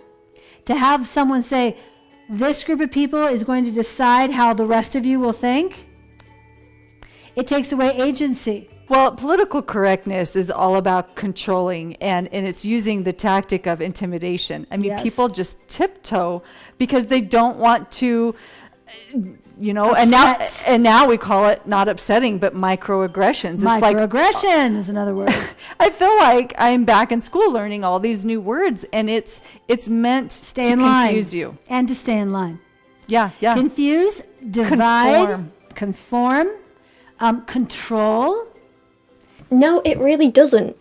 It's simply about holding people accountable for their actions. It's about saying to someone, yeah, you can say what you want, but you also have to be aware that your words do affect other people. And when you hurt someone, there are consequences for that. Ruby's right, though, about feeling like she's having to learn all the time, because that's what we should be doing. That's what life is all about. We all have to learn and grow, and we might say some stuff while we're ignorant that we don't realise is harmful to someone. That's a part of life. But the important thing is that we don't do what Ruby does. We cannot sit there and say, well, why should I have to keep learning? Why can't I stay ignorant? Why can't I say what I want if it hurts people? Why can't I just say whatever I want, and if it hurts people, it's their fault? That's not how the world works. Everyone makes mistakes, and I don't believe in continually punishing someone for something they did in ignorance, but I do believe in guiding people and helping them learn and grow and educate themselves.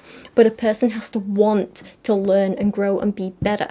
Jodi and Ruby clearly don't want to. They don't care about anyone but themselves, and it gets worse too. And so people would say to me, like, you can't say that. Like, you know, people used to be called, and there was no negative connotation to that, but someone or some group put negative connotation onto. And some of you are cringing like, oh my gosh, I can't believe she just said that. And there's nothing bad about it.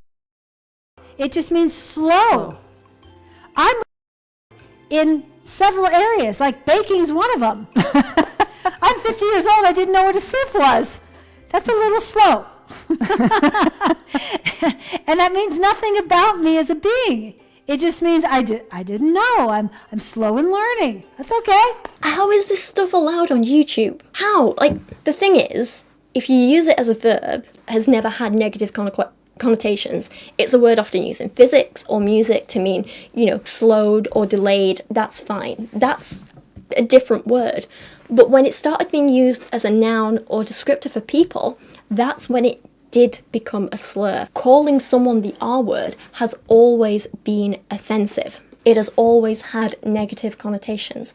How can Jodi not see that? The fact that she can so casually throw around this word and attempt to defend herself and talk like this just shows her absolute willful ignorance. If you're interested, I've left some links in a source list for this video that's in the video description, which talk about the history of the word, why it's offensive, why we shouldn't be using it anymore, and I would recommend Jodi read it, except I don't know if she has access to it in her jail cell. But it's not just ableist language that they love, here are some words that they hate. Yeah, so I was just reading a story about microaggressions. Which is a made-up word. Yes. You want to explain it? Well, microaggression is as a made-up word. And it's basically saying, I can blame you for how I feel, but I'm not going to call it blaming you because that would be too obvious. So I'm going to hide it behind the word microaggression. And we hear that a lot. I mean, I don't know when that popped into the vernacular, but I've heard it a lot. And I remember the first time I heard it, I thought, where did that come from? And what does that mean? Of course it's a made-up word. All words are made up, idiots. The thing is, asking where did this come from, what does it mean, are actually good questions if you genuinely care about the answer, which Jodi does not. She just wants an excuse to be dismissive of it so she doesn't have to think about other people. Now, it's also important to note that Ruby is wrong about what a microaggression is. It's not about blaming people for how they're feeling. Not even a little bit, not at all. Professor of psychology Kevin Nadal defines a microaggression as the everyday, subtle, intentional, and oftentimes unintentional interactions or behaviours that communicate some sort of bias towards historically marginalised groups. The difference between microaggressions and overt discrimination or macroaggressions is that people who commit microaggressions might not even be aware of them. So when we describe something as a microaggression, when we make people aware of them, it's not to shame anyone, it's not to make anyone feel bad, it's not about passing off blame for anything, it's simply saying, hey, just so you're aware, sometimes people do things without realising that hurt other people, especially when those other people are in minority or marginalised groups. Let's all just try and be a little bit more aware of that. Let's try and be thoughtful in how we speak and act. Let's try our best not to hurt anyone else, either intentionally or unintentionally. Yeah, let's just be a bit better. How is any of that a bad thing? This links very closely to what Ruby then goes on to complain about unconscious biases. And we call it these things, like you're racist. And it's like, what? I'm what? Yeah, or your bias is showing. Yes. Bias is another word that's... Yeah, unconscious bias. I heard that the other day. You're unconsciously biased. It's like, and you got that from what? Now, this topic of unconscious biases is actually something I'm really interested in. Years ago now, I wrote an essay for a neuroscience module I took at uni, looking at how the brain processes implicit and explicit attitudes differently, and how this can lead to us either having conscious or unconscious biases. I'm pretty sure I made a video on this topic when I first started my YouTube channel, but I don't know if it's any good, so I won't recommend it. It was years ago now. But what I will say is this. We all have unconscious biases, every single one of us. It's just how our brains work. We have neural pathways that we aren't even aware of that allow us to make super fast decisions without even thinking about it on a conscious level, which in some circumstances could save our lives. That's why they've evolved, you know? We evolved this skill to help us quickly recognize the difference between in-group and out-group members. Maybe we have an implicit bias where we associate some colour or shapes with danger to keep us away from poisonous animals, for example. Or it could be something more positive too, like we may have an implicit or unconscious bias towards people with a certain hair colour. We're more likely to trust them because they remind us of our mothers, something like that. The point is, everyone has these unconscious biases and super fast reactions in their head where they make these super fast, instant judgments without even thinking about it. Some of these are good, some of them are bad, some of them are helpful, some of them are harmful. There's nothing inherently right or wrong about an unconscious or implicit bias. The important thing to remember is sometimes our brain does get it wrong. Sometimes these implicit or unconscious biases are harmful to other people. Sometimes, depending on our upbringing, we can have formed pathways that make us think certain groups of people, for example, are dangerous when they're not, which can lead to us having unconscious, immediate feelings of fear, hatred, or aggression towards a person or people who haven't actually done anything wrong. Now, does this mean every single person is secretly racist or homophobic or whatever? No. Of course not. But it does mean that every person has the potential to be unconsciously jumping to conclusions which may cause us to act in ways that can end up being racist or homophobic or so on. The important thing is that we try and be aware of these thoughts if we have them. We try and be aware of these unconscious or implicit attitudes, and we attempt to consciously override them. Our brain is flexible and changing all the time, and so we have a choice to retrain those unconscious neural pathways if we want to. We can stop ourselves and say, hang on, Logically, there's no reason to be worried about X group of people, or that person over there, or that person over there. Let me retrain those unhelpful brain patterns. And then by consciously changing the way you think, you will essentially reprogram these fast neural pathways, these implicit unconscious thoughts and biases. You can retrain them by overriding them consciously. Does that make sense? It's actually a really, really interesting area to study, and I think it's really important to be aware of it in ourselves if we want to be better people and treat the people around us better. I don't get why Ruby and Jodi are so against it being spoken about, other than the fact they seem to be able to want to get away with, in their case, being consciously biased against everyone who isn't white, cis, and straight. And don't worry, I haven't forgotten that racism mention from Jodi there. Jodi, if people are calling you racist, it's probably because you're racist. We are sadly going to see some more examples of this later, of her racist attitudes coming out. But first, let's look at Jodi and Ruby crapping all over critical race theory, because they are actual idiots. They are. They really are. Oh, also, Jodi just refers to it as critical race and drops the theory because, again, she's an idiot. So there's another movement called critical race.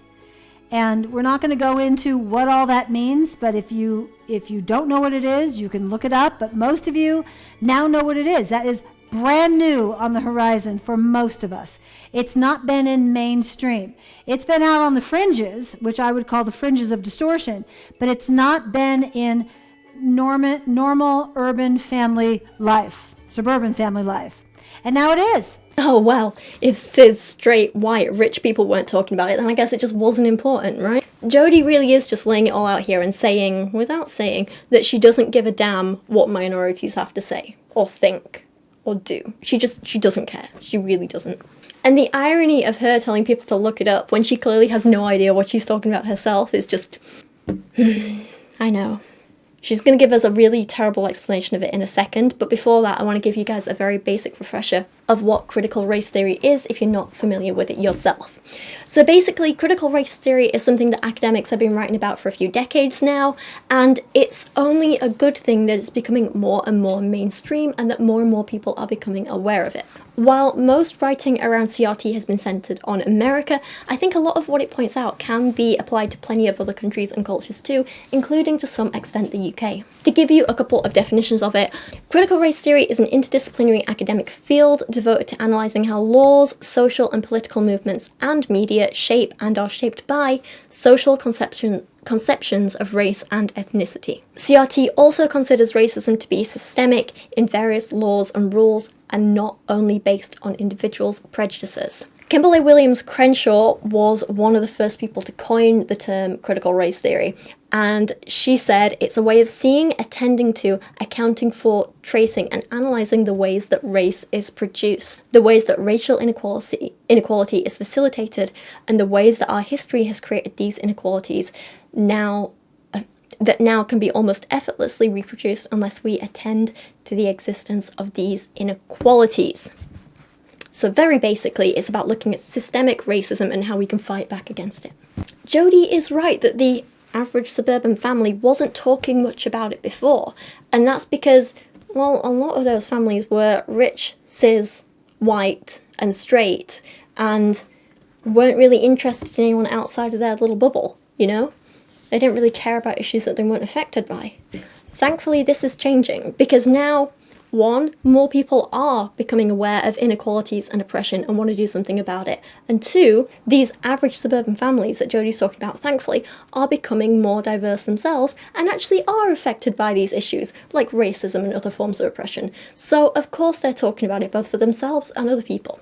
It is good that these problems and talking about the solutions is becoming more mainstream, because that's how we fix problems. That's how we make life better for everyone. And it really saddens me that people like Jodi and Ruby are against this, because it's sickening.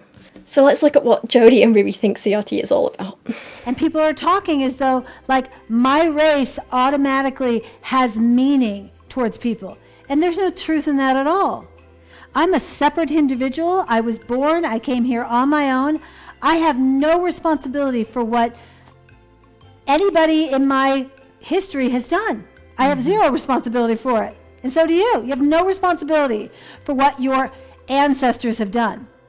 But this is saying, no, because you have this certain race, because you look a certain way, because your face has certain characteristics in a certain direction, then that means, because your skin is this, that means, no, it doesn't. That is a lie on its face.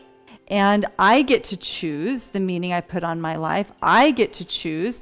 You don't get to choose for me, depending on what my race is and who my great-great-grandparents were. I get to choose that. So I was really confused what they were getting at first, and then I realised they're saying, please don't punish me because my ancestors were slave owners. They're acting like they're the victims here, and everyone else is like totally discriminating against them because they're white. Oh, it's awful. That's not even close to what critical race theory is about. It's about recognizing that a lot of power structures in America, in particular, were built on racism and continue to profit because of racism and continue to oppress minorities because of racism, and that needs to change. If we want actual equality and we want to make change, we need to recognize the ongoing systemic racism and put a stop to it. That's all. No one is saying you've done X, Y, and Z bad thing because you're white. No one is saying that at all. But there are absolutely power structures that are systemically racist that you have benefited from. And if you don't call them out, then you are continuing to enable the oppression and racism. I think a great example is in the UK, to take a look at Harewood House, which is in Leeds, where I live. And me and my friend Meg visited about 18 months ago, something like that. And I actually did a post over on my Patreon account about it, and I gave you guys a little history lesson. There were lots of photos on there and stuff like that. It's really, really cool. Harewood House is this like big, fancy, historic home with these big gardens, and it was built by slave owners with money made directly from slavery. Now, Harewood House was built in the mid-1700s by Edwin Lascelles, first Baron Harewood, and he is clearly the bad guy here, right? He owned slaves, he made money off slaves, and then he built this big fancy house with it. Thing is, his family still owns the house today. Their wealth is built off racism. So, what are they going to do? Now, no one's asking them to give up what they've inherited because, you know, they didn't do anything wrong. It wasn't them. But they are aware that they have profited off it and they want to try and give back. They want to try and make amends for what their ancestors did. The family who own Harewood House today have actually said, hey, we recognise that what our ancestor did was wrong, and we recognise that we're still benefiting from it. So let us now use our position and our wealth to educate others about what happened, why it was wrong, and help out the ancestors of the people he hurt, and as many other people as we can. So if you allow me to read straight from my Patreon blog post. In 2007, for example, the Lascelles family worked with local schools and communities to put out a number of exhibits and shows featuring many Caribbean artists to commemorate the 200-year anniversary of the abolition of slavery. There was also a large collection of wine and rums found in one of the cellars of Harewood House, which had been made in Barbados during Lascelles' involvement in the sugar and slave trade. These were auctioned off, and all proceeds were donated to the Geraldine Conner Foundation, which was set up to honour Geraldine Conner, director of Carnival Messiah. The foundation helps young people from all backgrounds, but especially those from less privileged backgrounds, get involved in art, theatre and music, with lots of projects being centred around Caribbean culture. It's a really, really good cause. And that's what it's all about. It's about recognising past mistakes and trying to make it better, recognising systemic inequalities and trying to push back against them. While the Lascelles family and everyone at Harewood House is kind of not really involved in the political structures or anything like that, they're doing what they can within their community to help people whose ancestors would have been affected badly by their ancestors. Does that make sense? So they're doing what they can now to help young people. And yeah, you get the point. I'm rambling here, I'm rambling. Point is, Ruby and Jodi, you are not victims. Stop it. Don't worry though, it is not just other races that Jodi and Ruby hate and wish would stay quiet and stay oppressed. They hate the entire LGBTQ+ community too. Great. Get ready for some major stupidity here. Another word is gay. You know, I know a woman, she's my doctor, her name is Gay. Mm-hmm. And I've said to her, I'm like, how are you managing that, Gay? She's like, it's been tough. It's been really hard because my 3 letters in my word has been hijacked to mean, and then she goes into the meaning of what most people think of when they hear the word gay nowadays. Mm-hmm. Ha ha ha, so funny. Oh my god, Jodi, you're hilarious. Stop it. No, really, stop it. They're literally here saying that we should get rid of any words or definitions that Jodi and Ruby don't personally like cisgender. They have a problem with cisgender, even though they are cisgender. Whatever the meaning is of the word that they've made up is not in truth, then chuck it. Like, get rid of it. What was one I heard the other day? Cisgender. Mm-hmm. Oh my gosh, when I looked it up, it's like, well, that just means heterosexual. No, it doesn't, Jodi. You don't even know the words you're talking about. You don't, oh my god. We can be cisgender and not heterosexual. Different things. You idiot. Another thing that people are being divided around is LGBTQ. And I think there's an I now. Plus. Okay, it's another of these movements that are going on in our world that is divisive. Well, it is. I mean, they're putting meaning on the words, and it's constantly changing, so it's putting people on edge. Like, did I say that right? Did I miss a letter? That's right. Did I miss something? Do I not know? Oh, you don't know what that means? How many times? I work with people every day, and not every day, but probably once a week, somebody says a word like cisgender was the last word I learned. I'm like, what in the heck is that? It's just some made up word that someone placed meaning on. I really hate how people like Jodi and Ruby think that when they actively discriminate against others, that's fine, that's okay. But when other people say, hey, can you stop doing that? They cry about it and they're like, oh, why are you telling us not to do this? It's not fair. And you mean to grow up. Anyway, this is pretty much all I want to say on their use of language, but this is not all I have to say on their hate in general. They say a ton of other stuff, which is not related to language, but which is offensive to minorities. So let's dive into that in the next section. Once again, there's going to be a lot of horrible stuff coming up that is not very nice to listen to, so if you need to skip this section, that's fine. I guess we should start with a bit of an overview. Here are Ruby and Jodi showing us that they don't discriminate because they hate pretty much everyone. Like, let go of the agenda. So there's all these agendas, like Black Lives Matter agenda. Yeah, abortion. There's abortion agenda. There's transgender agenda. LGBTQ. The schools agenda. That's right. There's critical race theory agenda. Mm-hmm. All these different agendas. And we're inviting you to look underneath those agendas and see if they're being governed by honesty, by personal responsibility, and by humility. Yeah, we're inviting you not to look at the outcomes of where you think those ideologies will lead. Because remember, living in truth isn't trying to control an outcome. Yeah. Living in truth is looking at the base and is it honest, responsible, and humble. Right. I did kind of have to laugh at the inclusion of just school in there. But seriously, they really do hate everyone, don't they? Really do. So we've already heard them talk about critical race theory in the last section. Here they briefly mention Black Lives Matter, but they don't go into any details about it, which can only be a good thing because you know they would have the stupidest takes. One thing they don't mention in this clip is their stance on immigrants, but don't worry, Jodi rants about that in a different video. Here is an absolutely sickening clip in which Jodi says it's okay to dehumanize immigrants because they're just criminals who don't deserve sympathy. It is revolting. Who is ultimately responsible for those illegal aliens coming across the border? The Biden administration is responsible. Now, I'm not interested in getting into a political discussion. The truth is, Biden stopped the wall, and so there's an open space, and people are coming over by the tens of thousands, and he's not stopping it. All of us know that. And these people are not victims, by the way. I just want you to see that. The people who are coming across the border illegally, they know what they're doing is illegal. It's illegal. Like stealing stuff from a store, illegal. They're coming into America illegally. And so they're not victims. So don't feel sorry for the people who are being moved around the country. But there's other comments from the other side who are allowing these borders to be open.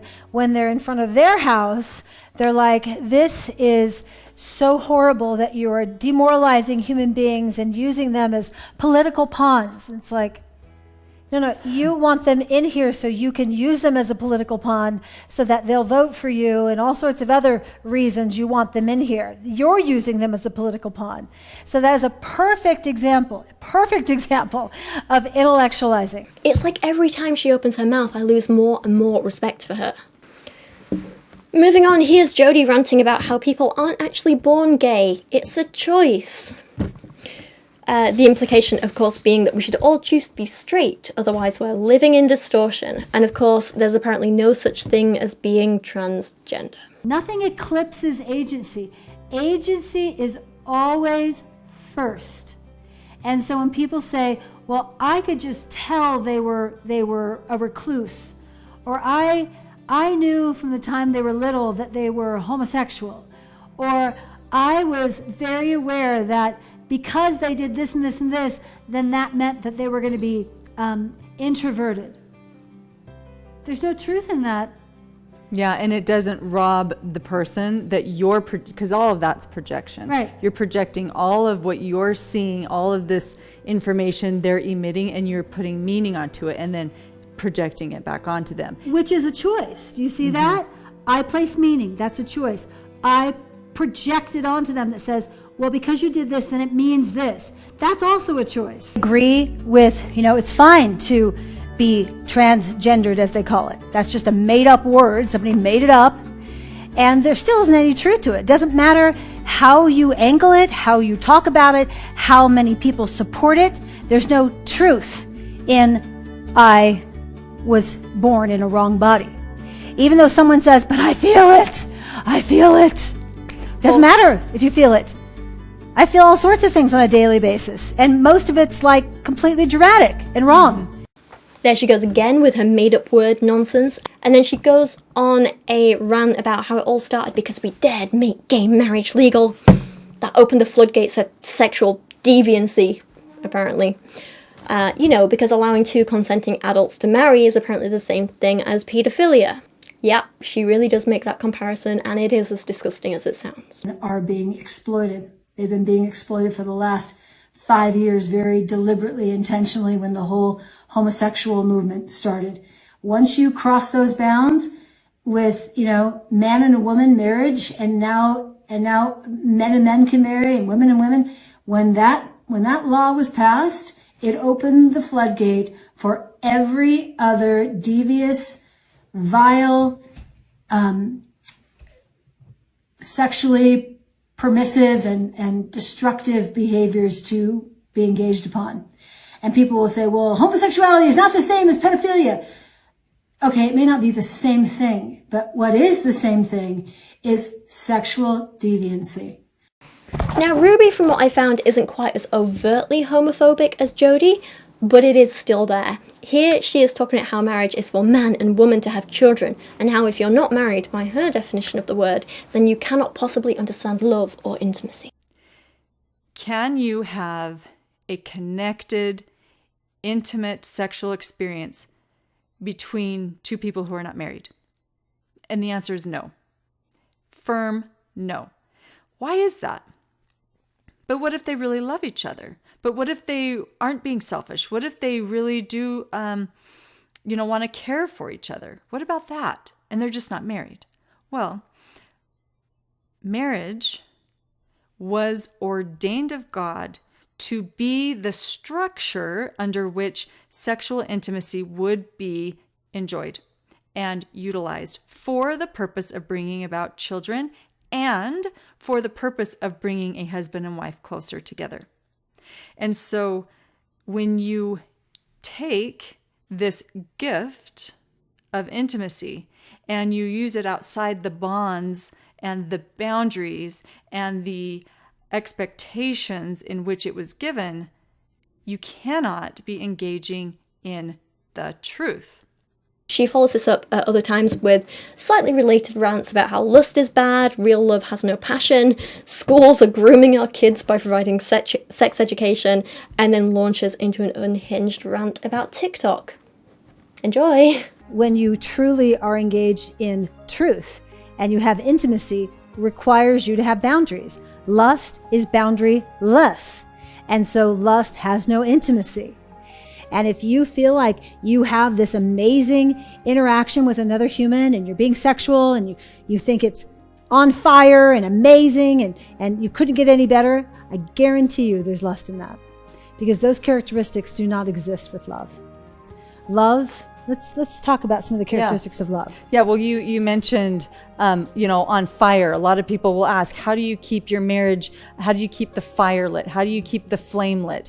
And I would say the focus is on the soul, and it's not about the flame. It's not about the fire. The world focuses so much on sensation, and they forget the sanctity. They forget the sacredness. The soul is given to us by a higher power. The soul is created by God, and therefore God made us sexual. We did a video on sexuality and what that means. We came to this world sexual beings. And so the gift of being able to share sexuality is a gift from God. And so when you come together with your spouse, it is a sacrament. It is a holiness. It is sacred. And so where is the talk about increasing the sanctity? Where is the talk about increasing the sacredness? If you want to have in truth, a really pleasurable experience, you're going to go back to the principles that are supporting sexuality. And sexuality is a principle. I know that in the world, it is alarming to say that people don't need sex. And the truth is, you don't need sex. Sex is an expression either in love or in lust, and it is not a need. You can go your whole entire life and be a happy, whole, connected, holy person and never have a physiological arousal. Shocker, I know, for most people. You have grandchildren who are in the schools and they're learning about sex. They're learning about how to use their bodies in really destructive ways, which is selfishness in selfish ways. We have grooming going on in the school systems. My own experience has told me that the schools really are not monitoring the sexuality that's coming into the schools, whether it's through the videos that they're showing, through TikTok that they're allowing and pushing and peddling in classes.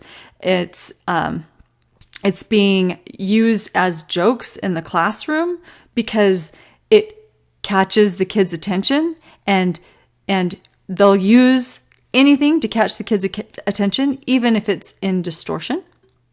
Now, there's a lot to say about this, but it all comes down to these people are bad and wrong and they need to shut up.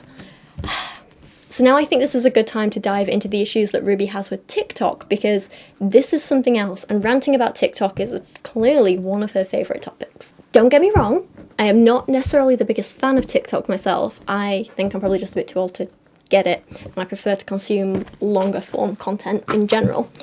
I also do think it has some issues, especially for kids using the app. I think there's a lot of overly sexual content on there, and I think there's a lot of content which is really damaging for kids and teens. And I think the solution is for TikTok to have stricter rules about what is shown to kids, and I think we need to make sure we're educating kids and teens about the media they're consuming and how to analyze it critically. I don't think straight up banning everything TikTok related and social media is necessarily the answer, because then that makes it this kind of like forbidden fruit thing, doesn't it? A temptation thing. It becomes more appealing when we ban it. And really, what does a kid learn from just a straight up ban? Nothing. Ruby, however, takes things really far. She has such a complete hatred of TikTok for reasons. The next part of this video is going to focus on something you may have seen before. Ruby decided to vlog herself crying over her daughter being involved in a dance class which used the chorus to Flow Rider's Low, and then spoke about it afterwards on the Connection channel. Let's take a look at what happened, and for context, I believe her kid was 13 when all of this happened. Julie is in a PE class over at the middle school, and for PE, this teacher is doing dance. The teacher is going to have all of the students in her class, which includes Julie, do a TikTok dance for the school to like interrupt their lunch, like a surprise dance to everybody.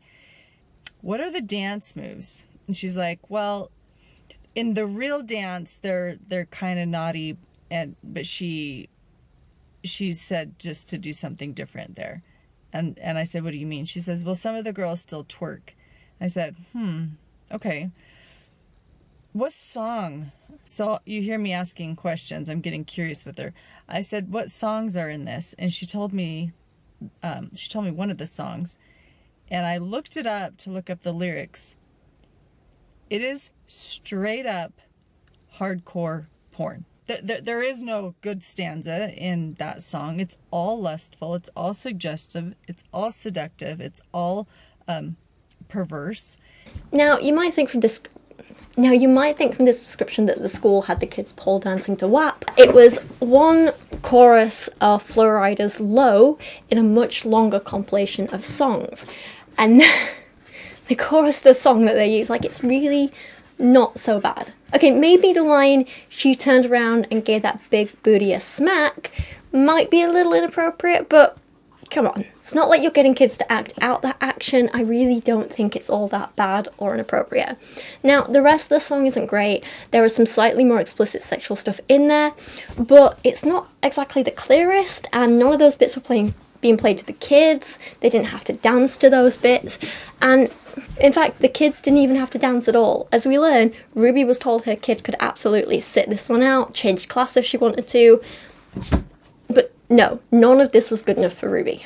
Call me crazy, and I know I'm not a parent myself, but I'm an auntie, and I was a kid once myself, and I don't really believe in sheltering kids, or rather teenagers, from stuff like explicit music and art and stuff like that. I think once they're at an appropriate age, it's really important to talk to them about this stuff for them to understand. You can actually use songs like Low as a really good lesson to teach kids about this stuff. You can say to them, hey, this is a catchy song and it's fun to dance to, and we can appreciate it for that reason, but let's also talk about the objectification of women in this, because that's not cool and that's not okay. Why do you think these mainstream artists think it's appropriate to talk about women like this? Why are they wrong? What can we do about it going forward? I think, teach them about that stuff. It's really important. Get them to start critiquing the media they consume and even enjoy, perhaps from a feminist perspective, while they're still in their teens. What's wrong with that? What's quite funny is I actually have fond memories of dancing to this song in clubs when I was like 16, and you just know Ruby's head would explode if she heard that. A child drinking and dancing to Flow Rider. Anyway, let's see what happened next, because Ruby went into the school to complain, just like Kubi's doing now, because she wants a snack. I'll be back. You watch this clip. I am so upset. I am so angry. I could scream. I thought anger wasn't a good emotion, Ruby. I thought anger was in distortion.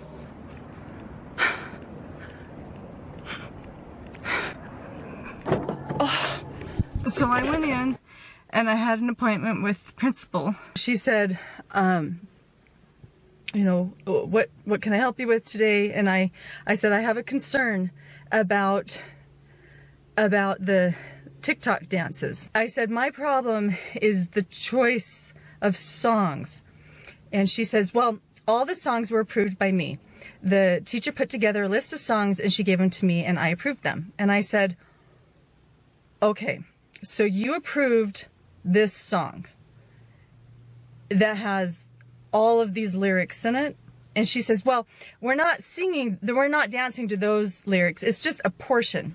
And she says, I think it's really great because I actually really like it because Smiths used it in their commercial. It's part of pop culture. It's all over the place. Great point from the teacher here. It's already been used in adverts for targeting kids. Kids have already heard them. Why not allow them to hear it again in an environment where they can enjoy it for what it is, but also have the opportunity to question the rest of the song and the lyrics, and question if it's okay to talk about women like that. I find it so interesting how so many people don't have an issue with showing kids things that are explicitly heteroromantic from literally the minute they're born, but they have issues with if that romance is queer or if there's a discussion of sex. I thoroughly believe we should be educating kids at an appropriate age about all these things in an appropriate way and their prominence in pop culture, so that when they are adults and they may be ready for a romantic or sexual relationship, they can actually figure out for themselves what is healthy and normal and right for them. You know? You don't get that attitude by being sheltered and just told, this is all bad, stop it, go away, don't look.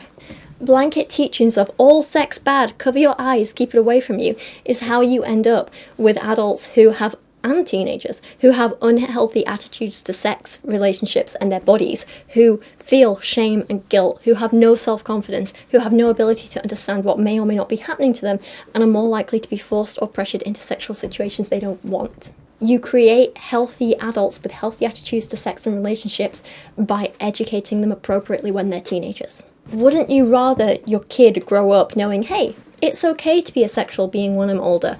I know what consent is. I know to respect women, or that I as a woman deserve respect. I know that sometimes people say bad things and that I shouldn't listen to them, and I know why they're bad. I know my own boundaries. I know what I want and don't want and how to ask for it. Why wouldn't you want your kid to grow up with that attitude? And I said, so your standard, what you allow in your school is pop culture? What the kids really like and what shows up in commercials? That's your standard?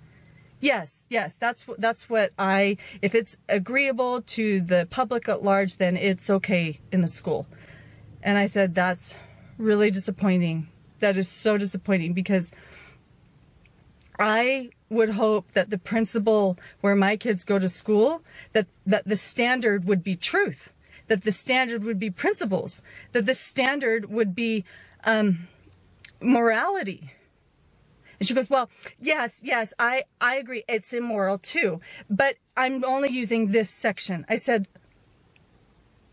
do you hear the compartmentalizing? Do you hear that you're taking this immoral song and you're saying, but I'm going to take this section? And I said, even the section that's there is still seductive and lustful. I said, a 12-year-old, 13-year-old may not realize it, but you and I as women know that that's seductive. And she says, well, you know, if Julie wants to get out of the class, I'm totally fine making adjustments. Whatever would make Julie feel comfortable, I'm open to doing. I will, if she doesn't want to participate, that's fine. And I said, you're missing the whole point of why I'm here. I am not here for anyone's comfort, including my daughter's. I'm not here to make her comfortable. Of course she can move classes, not because you said so, but because I said so. I'm the parent. Did anyone else get a little bit creeped out by that last bit? Like, I feel like Ruby is so controlling and a bit scary and seems to have a bit of a god complex. You know? And I am here to invite you to see you, the principal, who are supposed to be bringing morality and supposed to be a standard, who have these precious children. You are not protecting them. You are not protecting them. You are introducing them to the world, and you're saying it's okay. You're saying that you support this. I'm sorry, but crying because schools are introducing your child to the world is just ridiculous. That is exactly what schools should be doing. And she says, yeah, I will, and I'm fine with it. I am 100% fine with what I've chosen. I'm like, that's sick. I said, that's sick. And I looked over. She is evil. For her to have a parent come straight at her and tell her how evil this is. Funny, because that's what people are saying about you and your child abuse now. And she said, you could go in and of course not today. And she's talking with a smile on her face like this. Like, you could go in and listen to the class. Of course not today. Today wouldn't work. But you could come in. We could set it up for next week. Or after spring break. Why don't we do that? Would you like that? And I said, if I went into that classroom, I'd probably be fine with everything I see. The problem is you are not reading between the lines. Those girls are going home and they're looking up the rest of the lyrics to these songs you're hooking them into. They're dancing to the song. They've got it in their head and they want to know the rest of it and they're looking it up. You're okay with them looking up the rest of the lyrics to this song? It's explicit. It's disgusting. Anyway, that's where this video ends, but not where the story ends, because Ruby and Jodi decided to get together and discuss it all further on their YouTube channel. Let's take a look, shall we? So I know that Ruby had an experience recently where she appeared to be very aggressive. And aggression is a characteristic of distortion. It's an acting out behavior of control. Now, she appeared that way. But really, the reality was she was very aware of her motives, and the people she was interacting with were actually the ones that were in control, actually the ones in distortion, and they were pointing the finger at her saying, no, you're the one that's in control. You're the one that's being aggressive. You're the one that's entitled. You're the one that's in distortion. And classic gaslighting. Yes. They went nowhere. Her and these other people went nowhere because this group of people could not, would not, probably did not know about distortion.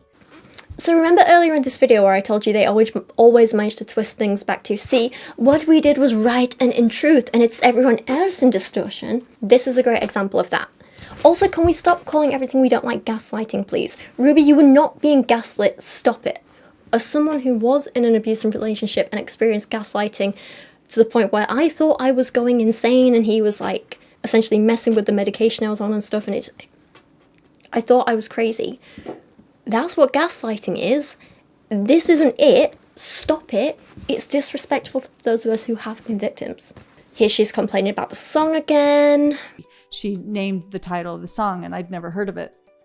So I looked up the song, I looked up the lyrics, and I was shocked. I was so upset. I'm a full-grown woman and I was upset by the lyrics. I was bothered for like a week. I couldn't get the lyrics out of my head. So very immoral, very immoral, very aggressive. It was explicitly pornographic, and so I was really upset, and I said, how is this being taught in the school?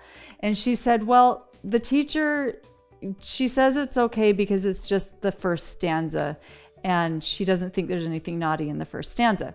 Well, the first stanza is still suggestive. It went over my daughter's head, but I knew it was suggestive.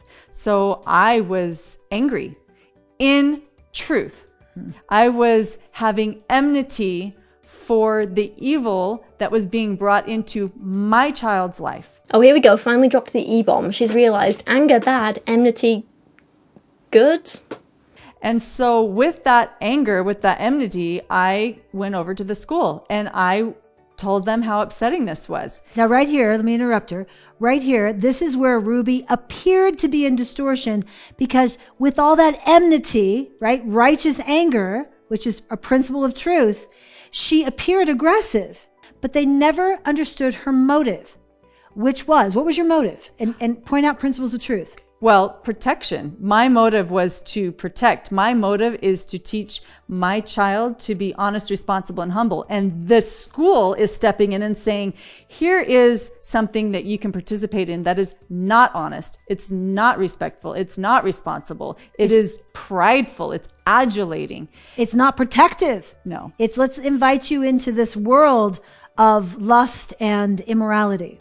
And they said, well, your daughter can be excused from the dance and we won't take any points off, and she can leave the class if she'd like. And I said, yeah, I know that. You don't need to tell me that. Of course, I'm the parent. She'll move classes if I say she moves classes. You're not getting my point. You have exceeded your authority in bringing this into my child's life. And I am the authority, and I'm saying this isn't okay. They really don't want to take any personal responsibility, do they? I just know they'll be saying all this same stuff when they're interviewed by the police about their child abuse, won't they? But you just don't understand my motive. The entire police force is in Distortion. It might have appeared I was being abusive, but I was acting in truth. Yes, I tied up my child, but I did it humbly. It's kind of disgusting to think about, and you just know it's going to be the case, don't you? Then there's tons more projection. And then she went into distraction. She went into, this covert aggression where she was trying to get me to look like I was the crazy one because I'm animated, I'm big, I'm passionate. And she's just calm as a cucumber. It was really like almost disorienting. Or perhaps the teacher really was calm and not being aggressive, and you were the one who was being aggressive and over-emotional and behaving inappropriately.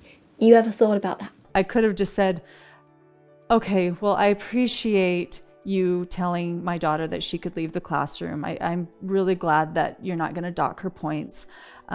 Maybe we could talk about what she could do after this performance. Maybe she could go into like the volleyball class instead of the dance class. Had I gone there, I would have been going into control. But it deceptively looks like I'm being a peacemaker. Yes. There's no making peace there. I would just be going under the rug with her where all of this distortion is boiling and nobody's saying anything. Yeah. Yeah, she would abandon her position. Oh yeah, we wouldn't want anyone being reasonable, would we? A parent in truth is going to hold on to their authority. And a parent in control is going to relinquish their authority because they're afraid of it. They're afraid that their authority makes them controlling. Authority is not control.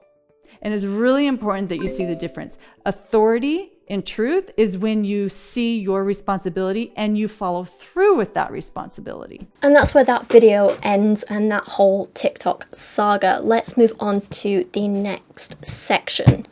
Now this section I wasn't really sure what to title, so I've gone with like women, mothers and parenting, but I guess this is all the stuff that Ruby and Jodi have said about kind of specific parenting advice, mostly directing it towards women and mothers and all that. Let's start with this clip because it feels just like a bit of typical fundy pushing biblical gender roles sort of thing, but it is setting up so much more. Women are God's most beautiful and perfected creation. He saved us for very last. He created Adam from the dust of the earth, and then he took from him a rib and created the woman. We are literally one step above the dirt. Does that make us better than men? No. What I want to talk about today are the choices that women have. One step above the dirt, definitely not better than men. Hey, but at least we have a choice. Safe to say, I don't think Ruby's a feminist, is she? Women can choose if they're going to be mothers. They get to choose if they're going to get married. They get to choose if they're going to have a career. They get to choose if they're going to be married and have a career, or married and have kids, or married and have kids and have a career. Many choices are before us, and I can see why that would get confusing for a lot of young women. Being a mother is a calling. It is not a career. And with the way the world is going today, if you are not willing to make a full-hearted, full-fledged commitment to being in those children's lives all the time, full time, don't have them. Don't have them. This world is not what it used to be 20 years ago. This has nothing to do with the mother's ability to manage or the father's. This has everything to do with the place that the world is in right now. We are in chaos. Okay, well, this is one good thing, I have to say. Like, at least she realizes that it's a choice. Excellent. And at least she realizes that parenting is something you should do with enthusiasm. Great. Ruby is already better than classically Abby. However, the idea that you need to be a full-time stay-at-home mum homeschooling your kids, otherwise the world will corrupt your kids, is a little concerning, isn't it? Keep listening to what she has to say. She sounds like a crazy conspiracy theorist, I'll be honest. We are in a world that is hell-bent on taking your children, converting your children, taking your children, exploiting your children.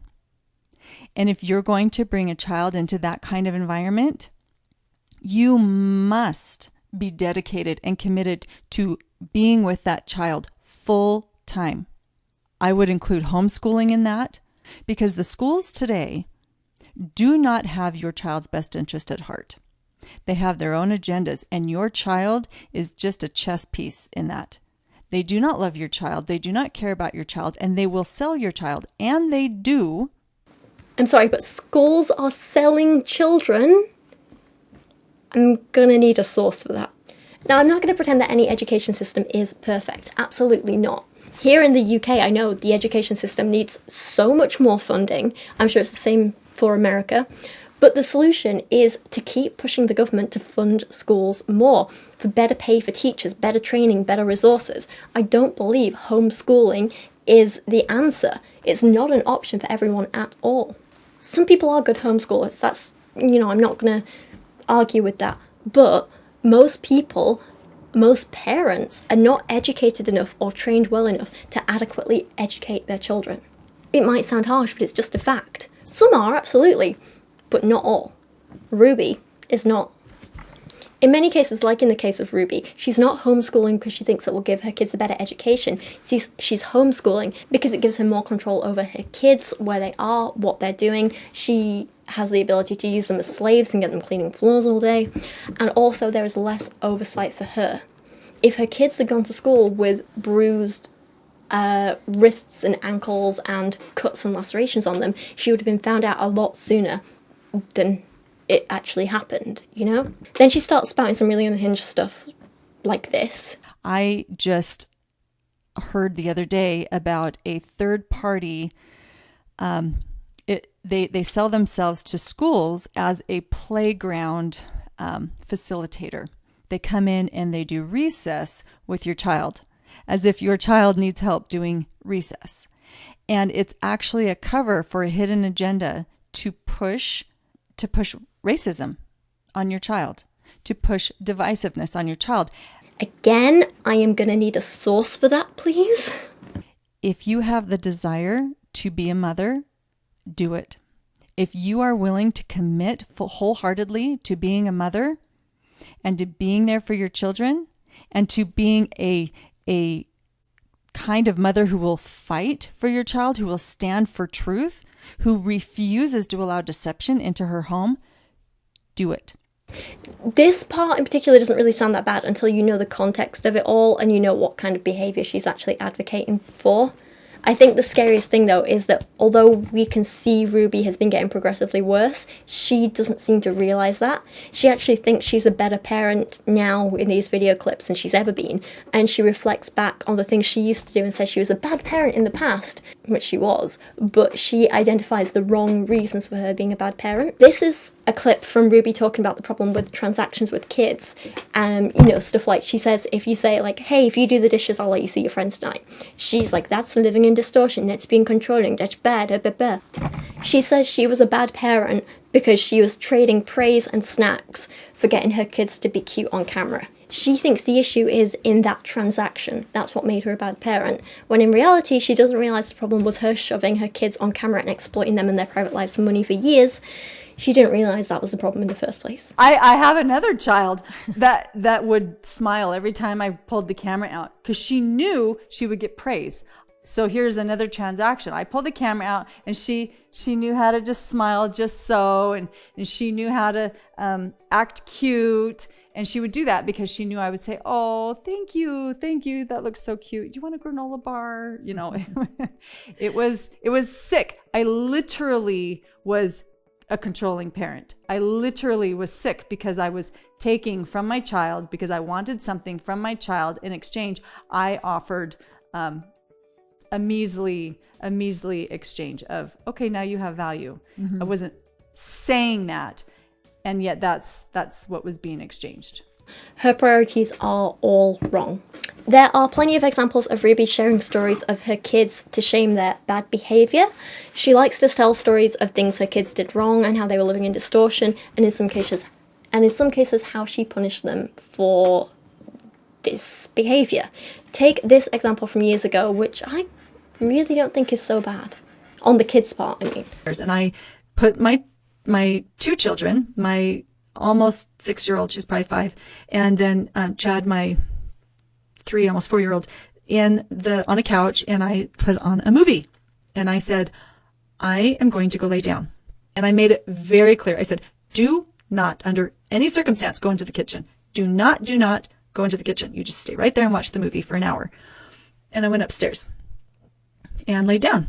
Okay, so she leaves her very young children alone and unsupervised for an hour, and she doesn't seem to think there's anything wrong with that. That's our first red flag. So sorry, my chair is just squeaking every time I move. And an hour later, I came downstairs, and the movie was still going, and they were sitting on the couch, and they were cuddled in their blankets. I thought, oh, good. They did what they were told. Oh, I'm so glad. I'm so relieved. Okay, so I went into the kitchen to start preparing some food. And as I walked on the floor, what is this? So I did what any mother would do. You know what I'm going to say, young moms? I knelt down on the floor and I smelt it. And I couldn't quite tell. And I stuck my tongue out and I licked the floor. I'm like, this is pineapple juice. What in the world? How did pineapple juice get on the floor? Stop it. No, this is one of the worst things I've ever heard from Ruby. Even with all the child abuse. No, I shouldn't make a joke like that, but this is horrible. You do not find something sticky on your floor and immediately sniff it and lick it. What if it was sticky because your kid had a toilet accident? What if a pipe had broken in the house? What if someone spilled a cleaning solution? What if someone dropped spoiled milk? There's all these disgusting things it could be, plus it's the floor. Don't lick the floor. Stop it. I said, come here. And they came over and I said, do you guys know why this floor is sticky? No, we don't know. There is something that's going on, and one of you, or both of you, knows something and you're not telling me. And I'm going to stand here until you do.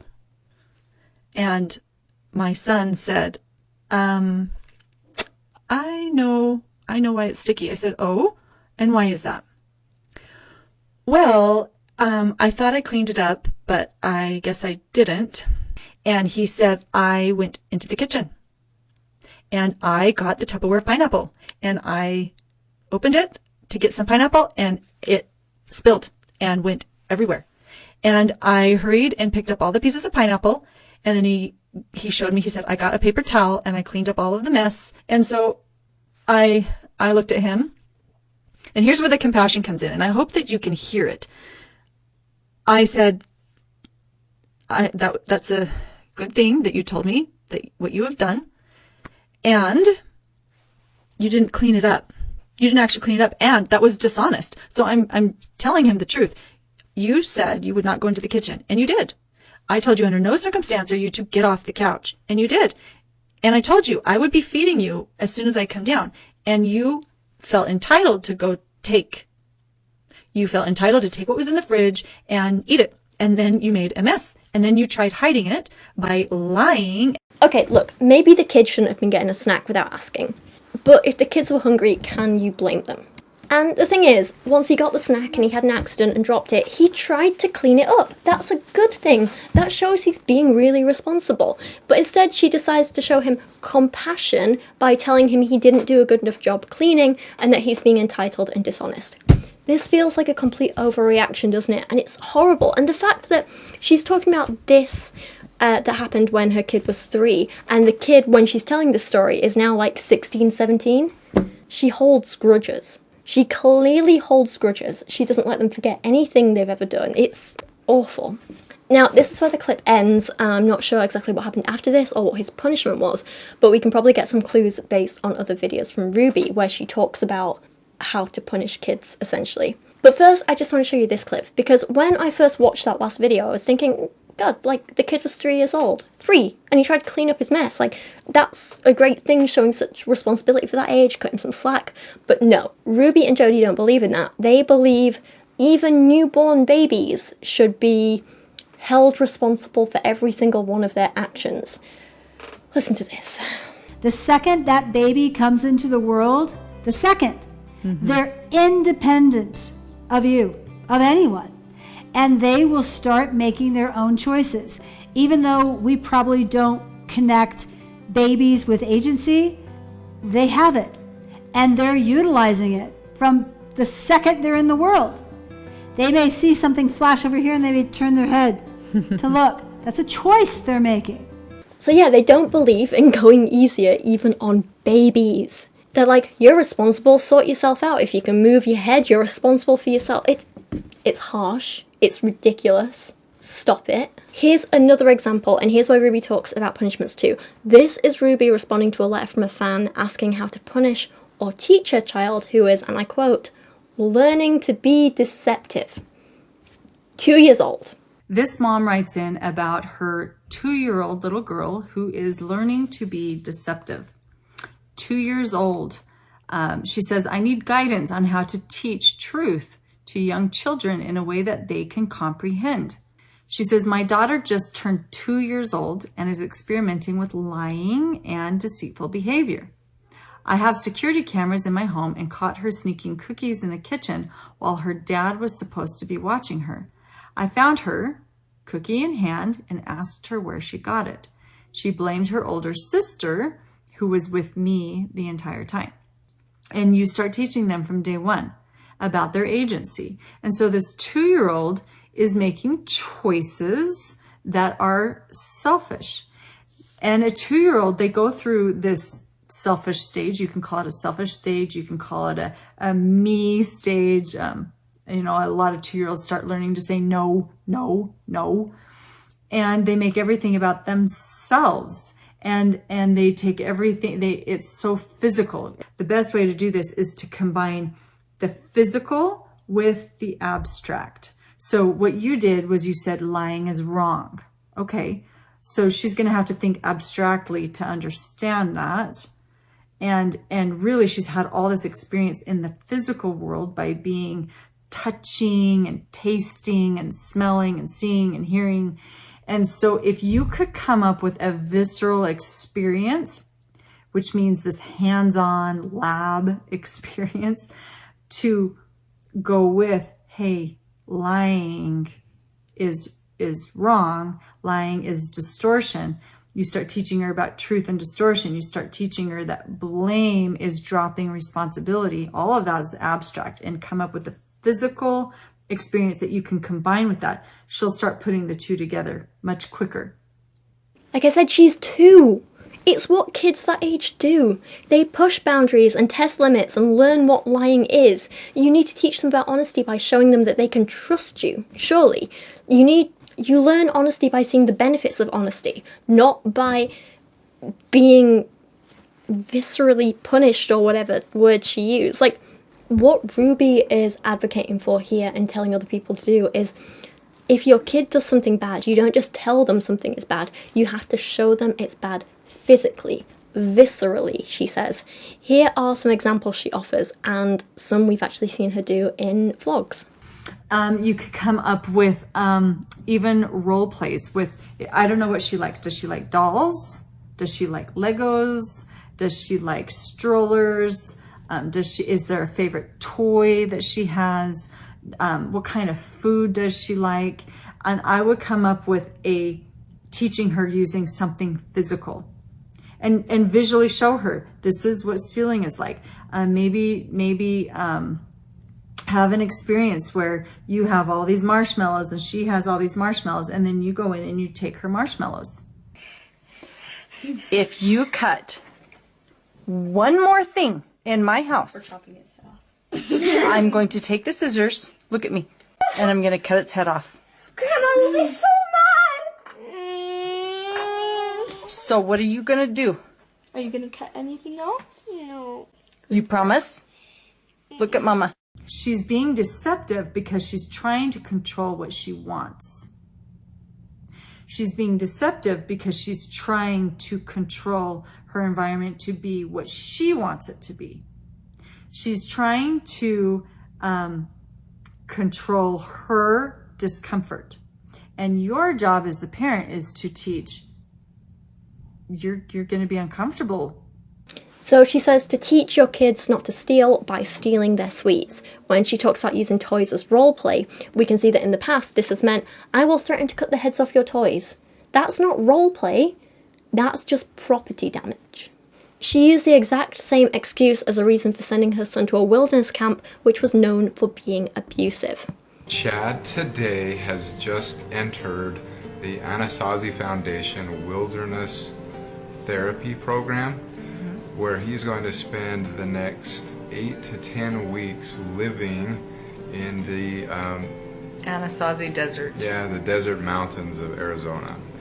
And it's reached a point where Chad needs to develop some very basic maturity and skills. This is a chance for like a reset, like a start over, like a do-over, like a fresh beginning.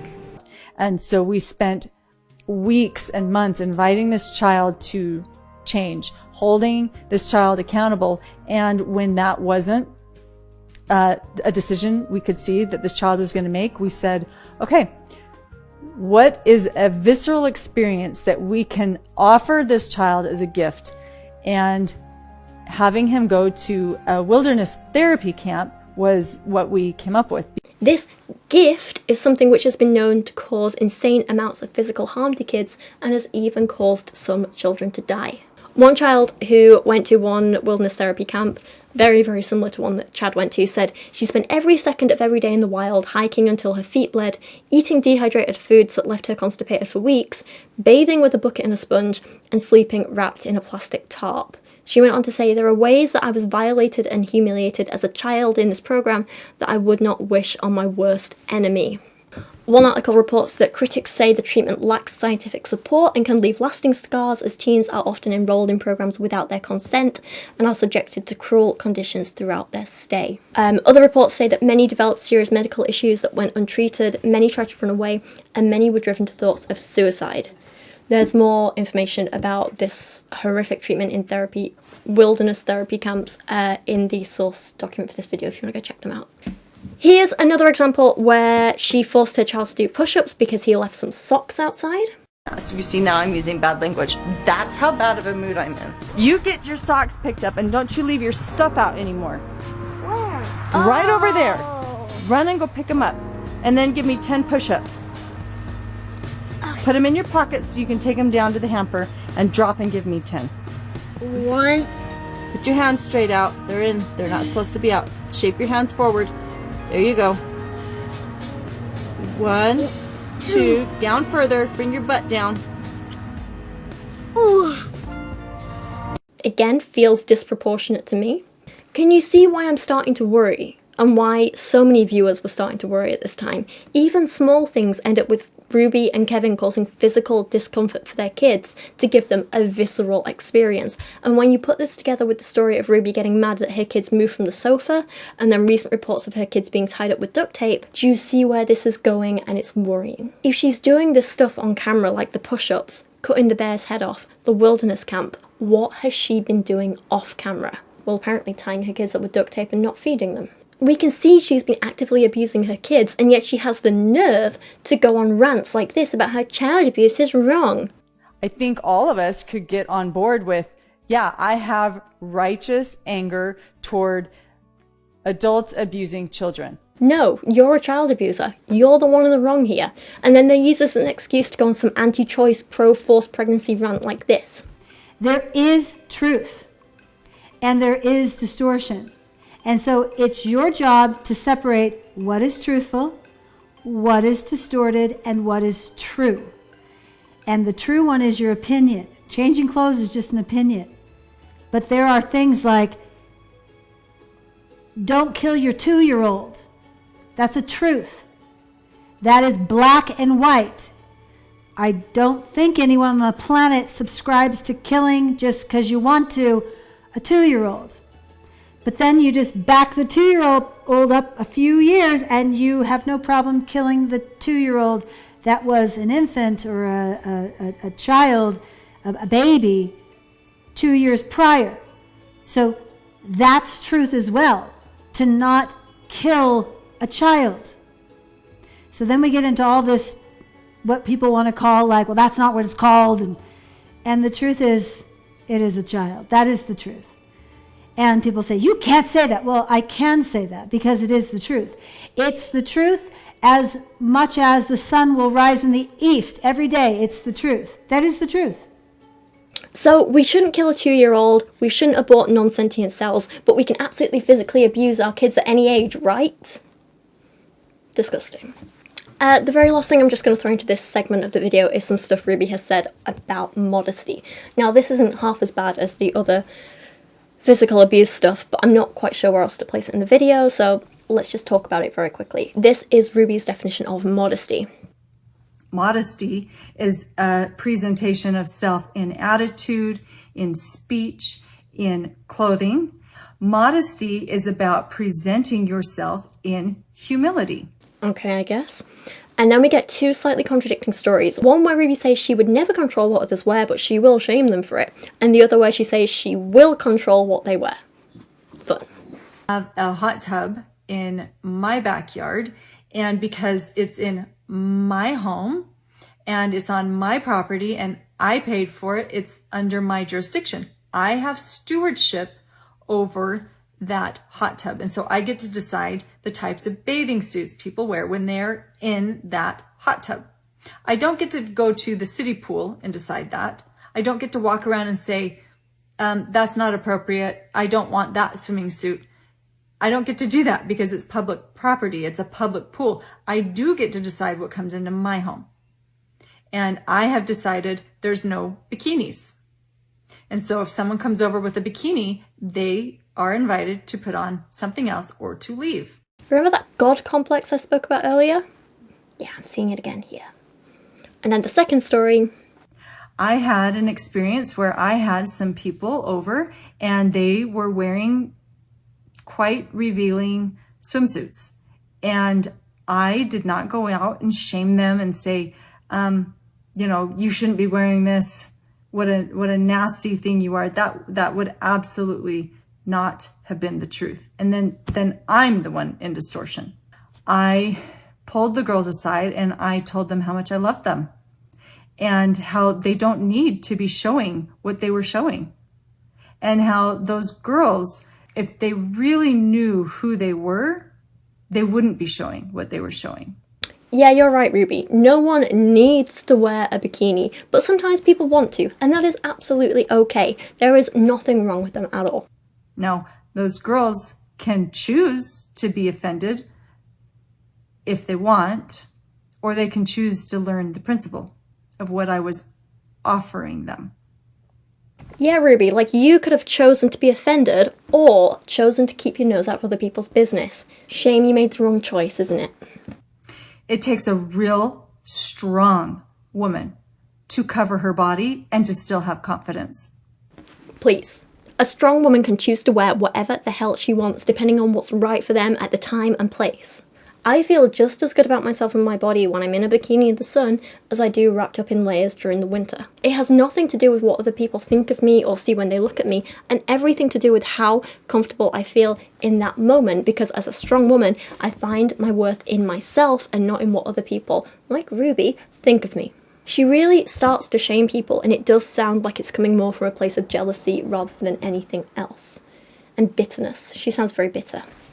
There are so many women prancing around, showing off their bodies, showing how skinny their waists are, showing how perky they are, showing how big they are, or showing how voluptuous they are, or whatever is the fad. The fad has gone from breast implants to now it's really small. I mean, you cannot satisfy lust. And so you're going to be chasing it your entire life if that's why you're dressing, is to impress other people or to find confidence. Or perhaps these women are just wearing bikinis or anything else because that's what's appropriate for the weather and the activities they want to do. If they go swimming, if they're warm, if they want to get a tan, if they want to get more vitamin D, maybe they just want to wear a bikini because they think it's pretty. All of these reasons are valid. It's fine. The other week I was on holiday in Mallorca and I wore a lot of bikinis a lot of days, and I was on my own. Either like in my room or my balcony, or by the pool reading a book, drinking strawberry daiquiris, or I was in the spa having a relax in the like hydrotherapy center and the saunas and stuff like that, and like I was alone, still wearing a bikini because that's what I wanted to wear. No one was talking to me, no one was paying me attention. My boyfriend was back home in the UK, so I definitely wasn't wearing it to chase lust. But I wanted to wear something pretty for myself. I wanted to wear something that fit well and offered me comfort and support. I wanted to wear something that was cooling in the heat. I'm going to guess that they're the same reasons why 99% of people choose to wear the swimwear that they do. It seems to me like Ruby has spent so long living her life on the internet for the approval of other people that she's forgotten that sometimes people just do stuff because they feel like it, you know? Find me a woman who dresses modestly, who covers her body because she loves and has a desire to protect her body, because she doesn't want lust coming after her, because she doesn't want men admiring her body, because she doesn't want the eyes on her. Someone who's so confident that they don't want the attention. Every woman that I've known and that I have seen who prances around in bare clothing, in revealing clothing, has had at the core a very unhealthy view of self. They have not had a lot of self-confidence, and they hide it behind how they present their bodies. People can dress however they want and still love their body and still not want eyes on them and not want men creeping on them. Like I said, if I'm covered head to toe in fabric, I still love my body as much as I do in a bikini, and I still want as little attention in terms of lust or anything else covered head to toe as I do in a bikini. Ruby has such a warped view of how women think, and the only person I'm seeing with a warped view of herself or bodies or confidence is Ruby. Anyway, that was just a modesty rant to end this section. Let's move on. I am getting so warm. I have been filming for so long. We got this. Let's get through. This section I called Lies and Paranoia. This is an interesting one because I just want to look at one video in particular that I found really interesting. In this, Ruby and Jodi had been getting quite a bit of criticism online and started to get paranoid that the people were out to get them. In this clip, a woman reached out for help in the Moms of Truth Facebook group, and Ruby ends up going on a rant about how this is actually clearly a teenager and that no adults would talk like this. And so they banned this woman from the Facebook group and then started ranting in this video about how even if this situation was real, then this mum is a terrible person, the child is a terrible person, everyone is living in distortion.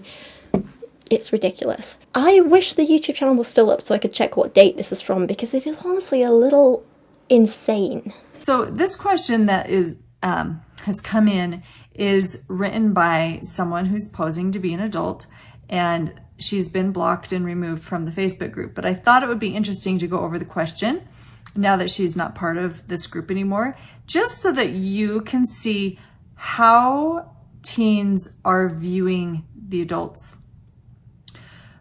How stupid the teens think the adults are. And maybe you're doing some of this. Maybe you really are being manipulated. So Ruby just off the bat is combative, she's angry, she has this embedded in you attitude. I am new to the group and just hoping to learn about principles of truth. Also a lie. I would like some advice on a confusing situation. My girl is 15 years old and about to turn 16. Because of her upcoming birthday, I let her go out to her first party. Okay, so here's a manipulation that I myself personally have done, where I decide to allow my child a certain experience based on the age. So don't get pulled into that manipulation. So because she's 15, almost 16, this mom decided she can go to her first party. Now, I'm very suspicious of this too, because a 15-year-old never gone to a party before. So you're saying she's never had a school celebration. She's never had a birthday party. She's never gone to a friend's home to celebrate. She's never been to a Thanksgiving dinner. She's never been to a Christmas party. I don't know what you mean here. I let her go to her first party. This is not how an adult would talk. Seriously, Ruby, are you being purposely obtuse or are you just that dumb? One, yes, an adult would talk like this. I would. And two, it's very clear that this woman means her daughter is going to her first, big teen party. Not a kid's birthday party, not a family gathering, but like a teen party. Organised by teens, for teens. It's a very normal thing for a lot of teenagers, and going to their first one is a big thing for both kids and parents, you know? There's nothing wrong with making a judgment about what your kids can do based on their age. Do you think your kid is mature enough to do this thing and make good choices? Are they old enough to get there and back by themselves and so on? I don't get how Ruby doesn't think age is a factor. Very odd. I was hesitant at first because of concerns of the type of immoral actions kids engage in these days. However, after a lot of convincing and conversations, I let her go with her friends. So here's another manipulation parents often get pulled into. When your children are coming to you and they're trying to have a conversation to convince you of something, you need to put a stop to it and boundary and say, I'm giving you 1 minute to make your request, and I will listen for 1 minute, and then set a timer. And then say, okay, I heard what you had to say. And then if you need some help thinking about it, you can make a phone call, you can write in a question, you can find someone who lives in truth, and consider what the principles are instead of just letting your kid convince you to let them do something. So that's a popular manipulation right there. Yeah, Ruby's kids really must hate her, seriously. Having a conversation between parent and child isn't manipulation. There's nothing wrong with a teen trying to prove to their parents that I am mature enough to do this, I am responsible enough to do this, I would like you to trust me. That's normal, that's not manipulation. Also, this mother, who's not a mother, this gets confusing, is allowing her daughter to go to a party, and she says, well, no drugs and no boys. That tells me this mother does not know what party this is. You, the parent, are responsible to know who's at the party, who's watching at the party, what adults are there. No adults, you don't go.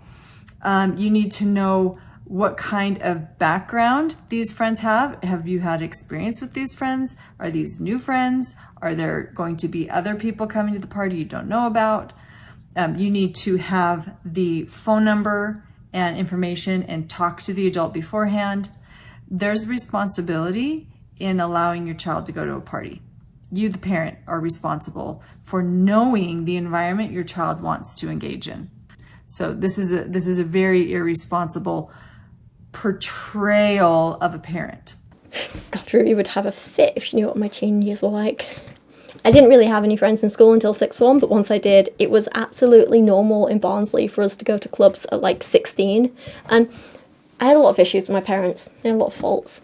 But I do appreciate how they trusted me and looked after me once I hit those later teen years. Like, I think they got it because, you know, my mum and dad both left school at 15, so they knew what they were like at that age, and they trusted me to be just as responsible as they were. Like, I'd been working since I was 14, and they knew that, like, once I hit sixth form, I had a good, trustworthy set of friends. They knew I was doing fantastically in school, so yeah, they let me go out with my friends once every couple of weeks for a drink and a dance and a laugh. Like, and when I go out, I'd text them when I was on the way home and let them know how I was getting home. Like, either Gabby's dad would pick us up, or we'd get a taxi or a bus. And then one of my parents, or both of them sometimes, would wait up for me and make sure I got in safe and that I wasn't too drunk or anything like that. And I never was. It was all absolutely fine. I never touched drugs. I never got in trouble. Never drank more than I could handle. There was trust on both sides, and it was absolutely fine. And to this day, I do appreciate them letting me have that freedom when I was like a 16, 17-year-old. And my friends like Gabby have said the exact same thing, because it meant that once we got to uni, we weren't just suddenly set free to do whatever we wanted without any boundaries. We'd already been exploring what our personal boundaries were with the safety net of our parents, you know? We already knew our limits with drinking. We already knew how to look after ourselves and keep ourselves safe. We already knew about things like not trusting people we met out and stuff like that. And it was really great. And we both ended up having very different and separate, but very good university experiences because our parents had already let us have that bit of freedom when we were younger, whereas a lot of kids I went to uni with who had been completely sheltered really struggled once they got to uni. They were getting too drunk, they were puking, they were doing stupid stuff, they were getting into trouble, they ended up with substance abuse issues because it went from nothing to everything. Whereas we were able to kind of like explore little bits at a time and figure out what worked for us and what was okay, you know? Anyway, back to the example, and in this letter this kid does mess up. Which kids do? My daughter was home by 12:30 a.m. and not in her senses. She stumbled into the house through the back door and I was shocked.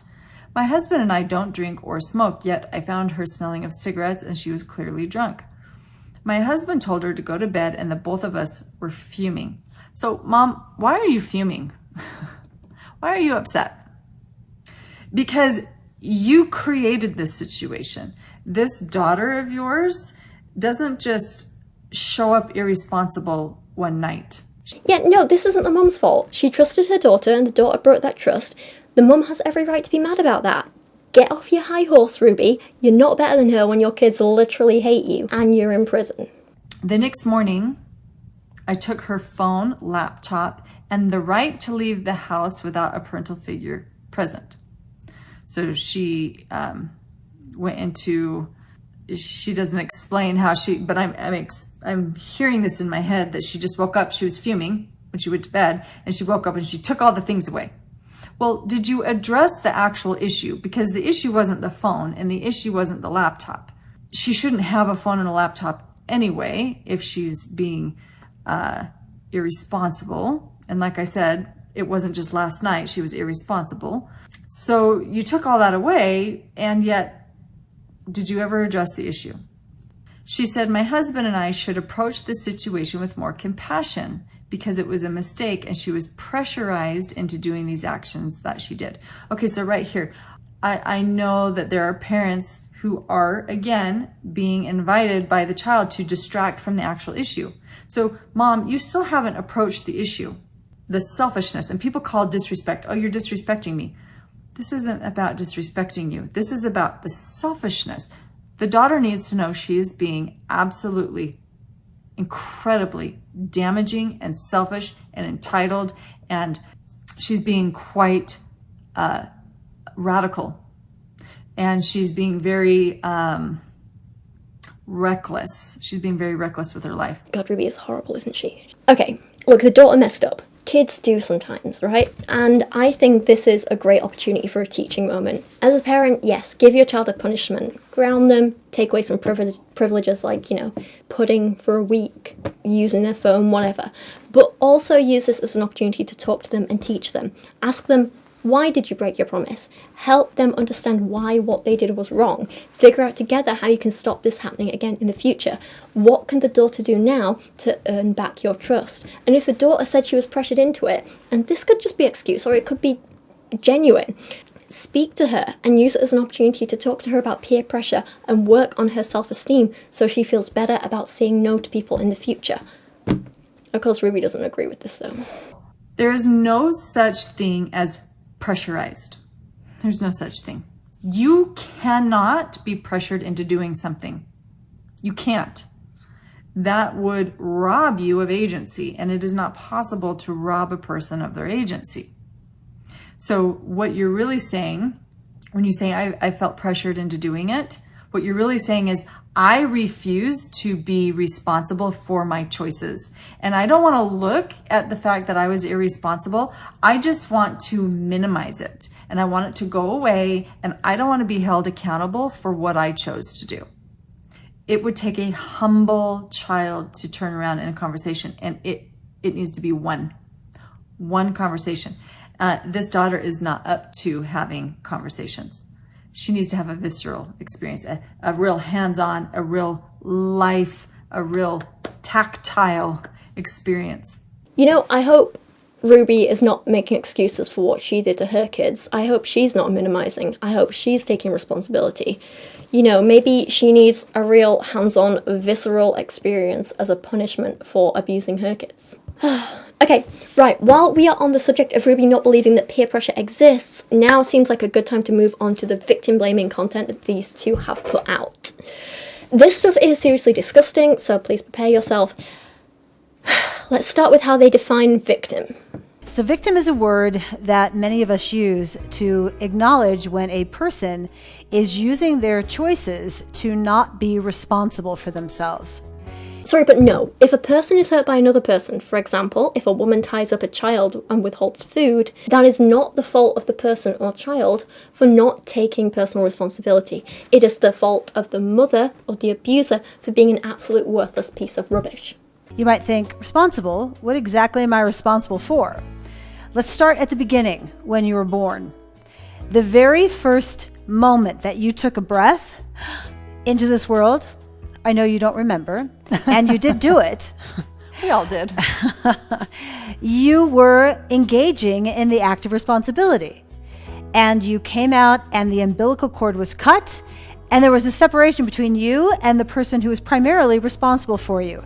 Now you're on your own. You're the baby bird on your own, learning to be responsible for yourself. This act of responsibility is at the epicenter of whether you will live a life where you have peace, you have connection, you have joy, you have clarity, or it is at the epicenter of you using your agency, your choices, to choose distortion, which is everything contra to peace, clarity, and connection.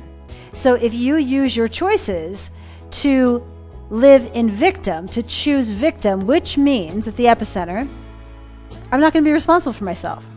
Again, they keep coming back to this, like, we can even blame babies thing. They really believe you're responsible for yourself from the moment you're born, and you can't possibly be a victim at all. So all those innocent babies who are abused, it's their fault, right? Maybe they made the wrong choices. Maybe they should just take a little more personal responsibility. You know, that 6-month-old who couldn't help when his parents shook him to death. His fault, right? He should have made better choices. The thing is, not everything Ruby says is wrong. She isn't completely stupid. There's like a little nugget of sensibleness in there. Not much, but it's there. She acknowledges that sometimes people can be hurt, like in this clip where she points out how common marital rape still is. There are many, many, many, many women who are not safe inside their marriages.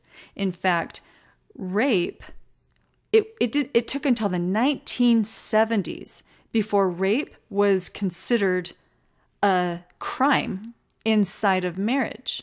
Before that, no one acknowledged that was going on, that was even a possibility. Because if you were married, then you belong to the spouse. You belong to each other. Your body is his body is yours. And the men were taking advantage of the women, still do to this day. This is going on inside of marriages. And so you have to really assess, am I safe? And then so we know Ruby can have some logic, but then she goes and ruins it all with clips like this. If you end up pregnant, then you had sex first. Or if you were pregnant, you were taken advantage of. And what did you do to put yourself in this situation where you're being taken advantage of? Stop it! No one ever puts themselves in a position to be raped. It is never the victim's fault.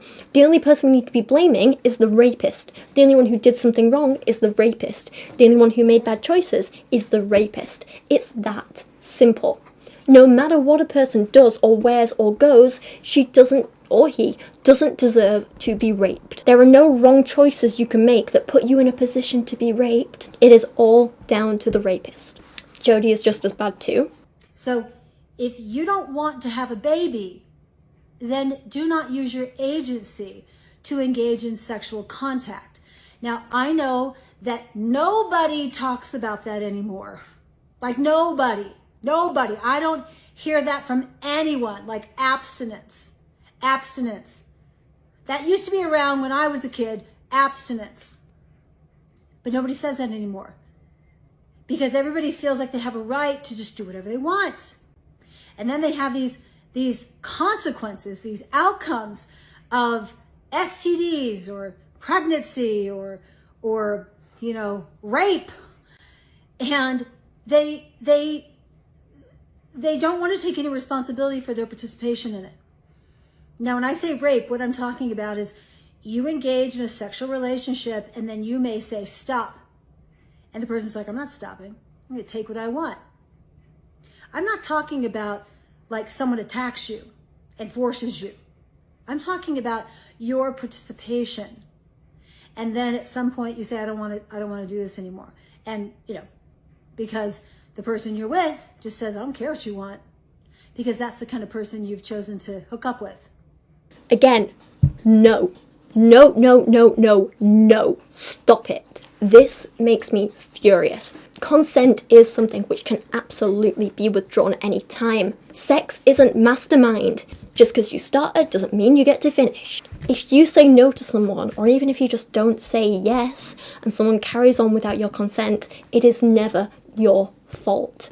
What Jodi is saying here is dangerous and disgusting and wrong. And finally, the last thing I want to talk about in regards to Connexions content is how Jodi and Ruby believe that children have absolutely no right to privacy, and this is honestly really disturbing. I know in some ways it's probably not as bad as the physical abuse, but in other ways I do think it's really terrible, and it can be harmful psychologically, especially when they talk about things like how bathroom privacy is a privilege that they will revoke and stuff like that.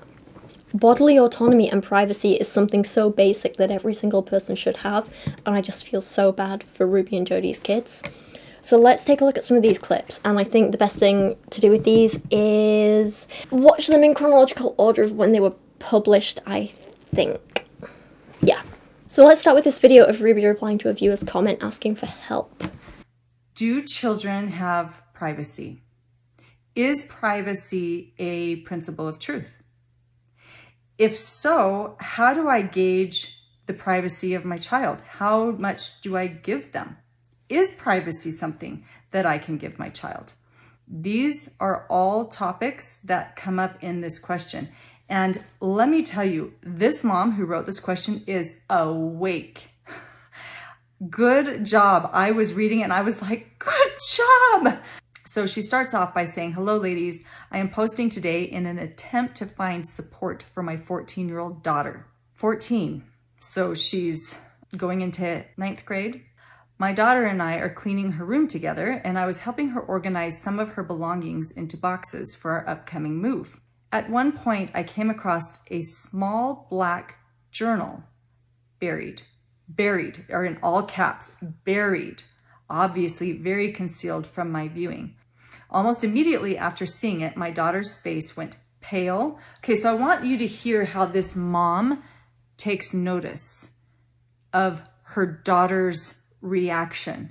This mom is really awake.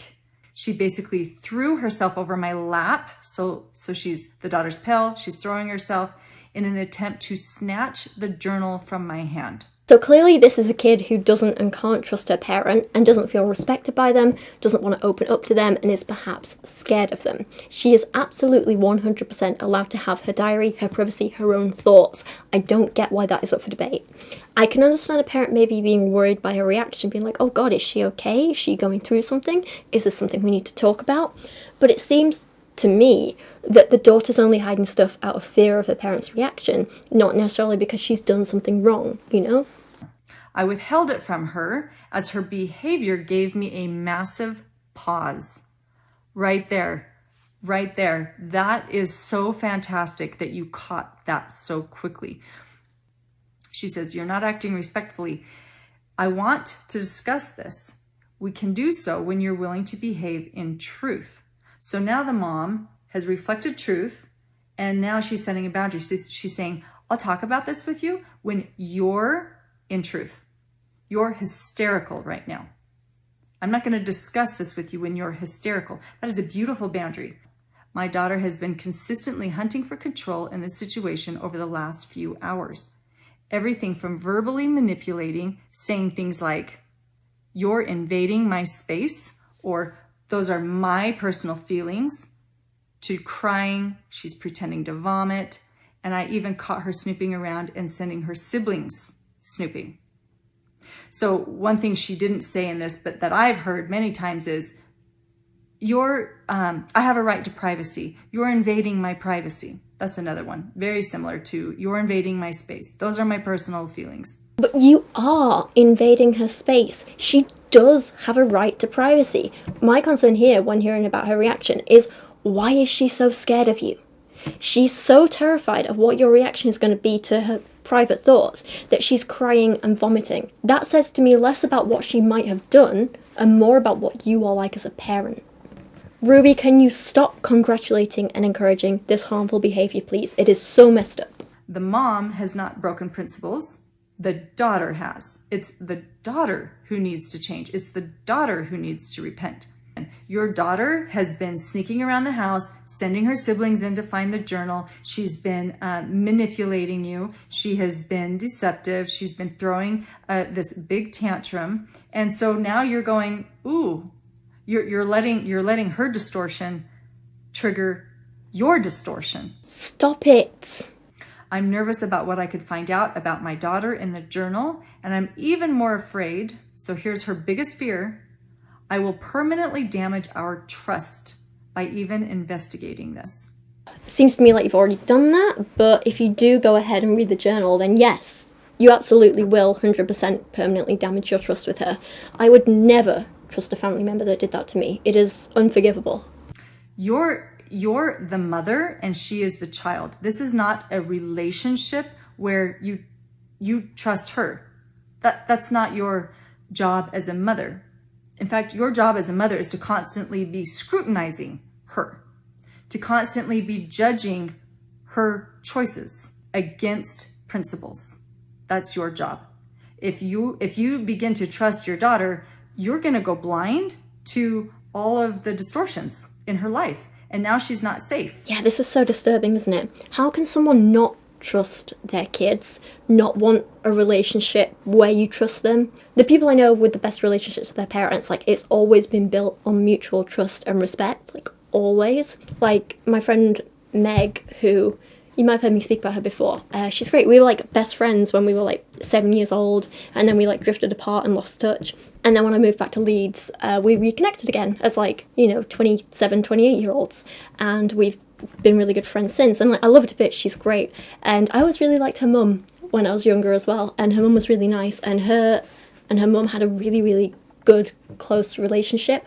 And Karen was always, like, wonderful and kind and supportive, and Meg really felt she could trust her. And to this day, they have such a strong, close bond and relationship, and Meg can tell her anything, and it's really, really lovely to see. So yeah, good parent-child relationships that I've seen are always built on trust and mutual respect. But of course, Ruby goes on to show her hypocritical, self-absorbed, selfish side. Kids don't deserve privacy, but apparently she does, because she's different. Better. She's more deserving of it. Privacy can be used in truth. I have 4 walls in my bedroom, and that gives me a place of privacy. I have 4 walls in the bathroom. That gives privacy. When my child begins using those 4 walls to do things that are deceptive, they lose the privilege of privacy. Why? Because they're not concerned about privacy. That is the last thing they're concerned about. They're just trying to hold that word over your head. They're trying to hold you hostage, saying, you need to give me privacy. You need to honor my boundaries. You need to honor my feelings. You don't care about me. What else? You're invading my space. Those are my personal feelings. No. In this home, you don't get personal space, because this is my space, because I'm the parent. If you want your own personal space, you'll need to get your own space. This is mine. And as long as you're living in my home, it is my job to know everything about you. You don't get to sneak, you don't get to hide, you don't get to have secrets. Not in my house. Do you see how loving that is? So it's just a great rule of thumb that in my house, there is no such thing as privacy. You're expected to be honest. You're expected to be responsible, and you're expected to be humble about it. Ruby, that is not loving at all. I don't think you know the meaning of the word loving. I know what it's like to grow up in a home where you don't really feel like you belong, and it is horrible. Can you imagine each of Ruby's 6 kids being reminded every day, this isn't your space, this is my space. You're only here because I'm allowing you the privilege and I can take it away. They would feel so unloved, scared, unstable. It would mess with you so badly, wouldn't it? So Ruby got a little backlash from this video, and her and Jodi decided, we should make this worse. Should a child be allotted privacy? And for many people who have raised responsible, honest, humble children, it's really clear that no, there is no privacy. Privacy is not a principle, put it that way, for a child. There are many children that don't have adults in their life that are modeling those principles of truth for them. And so privacy for them seems like it's a right. I am entitled to privacy. In fact, we're going to read you some statements from probably kids who feel entitled, and sounds like parents felt like they were entitled to have their own privacy. And so we're going to help break this down and help you understand why privacy is not a principle of truth. Thank you for bringing in the fact that privacy is not a principle of growth and development.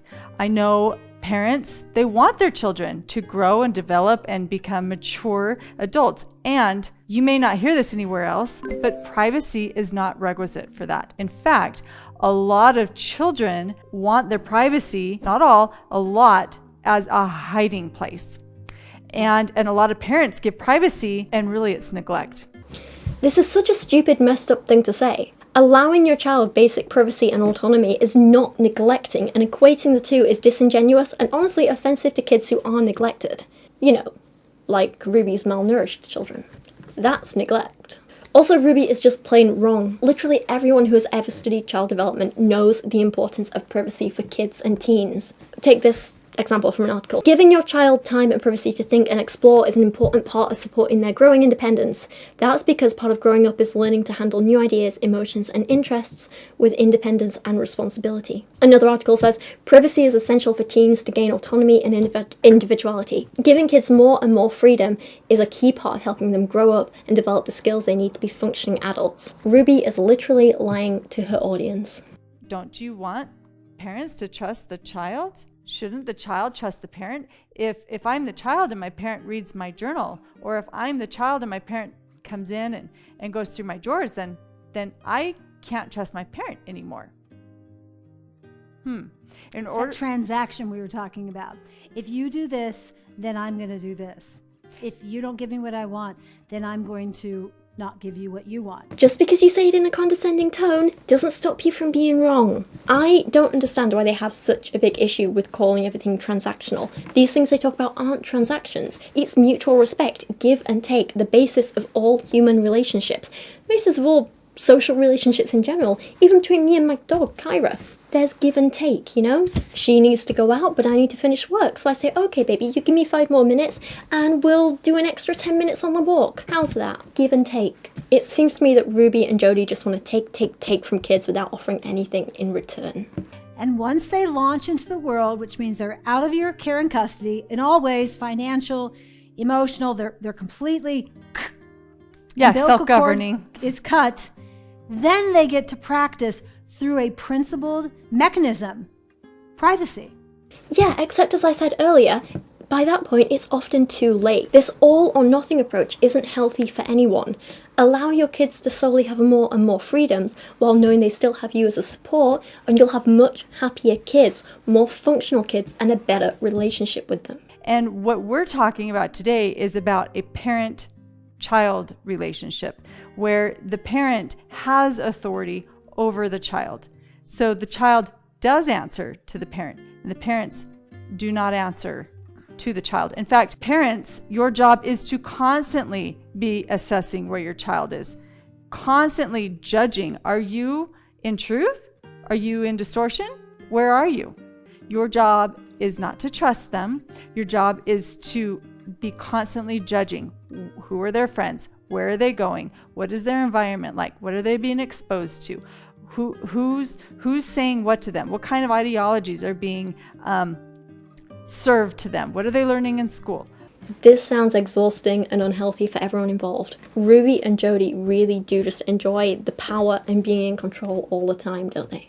Privacy is not a necessary thing for growth and development. We want to read a couple responses that are actually on Moms of Truth, so you can go read them yourself and see who they're from. And if you are not aware of the distortion, then you'll probably be deceived. But there's distortion, I think, probably in every single line of what they're saying. So again, we're inviting you, stop yourself and think about every single thing that we're going to read to you and go, okay, where's the truth in that? Where's the distortion in that? Ruby then refers back to the comments she spoke about in the last video that we just watched. So that's what these next clips are referencing. So can you hear all the distortion in the daughter? And some of you would say, I don't hear any distortion. That's her right to her journal.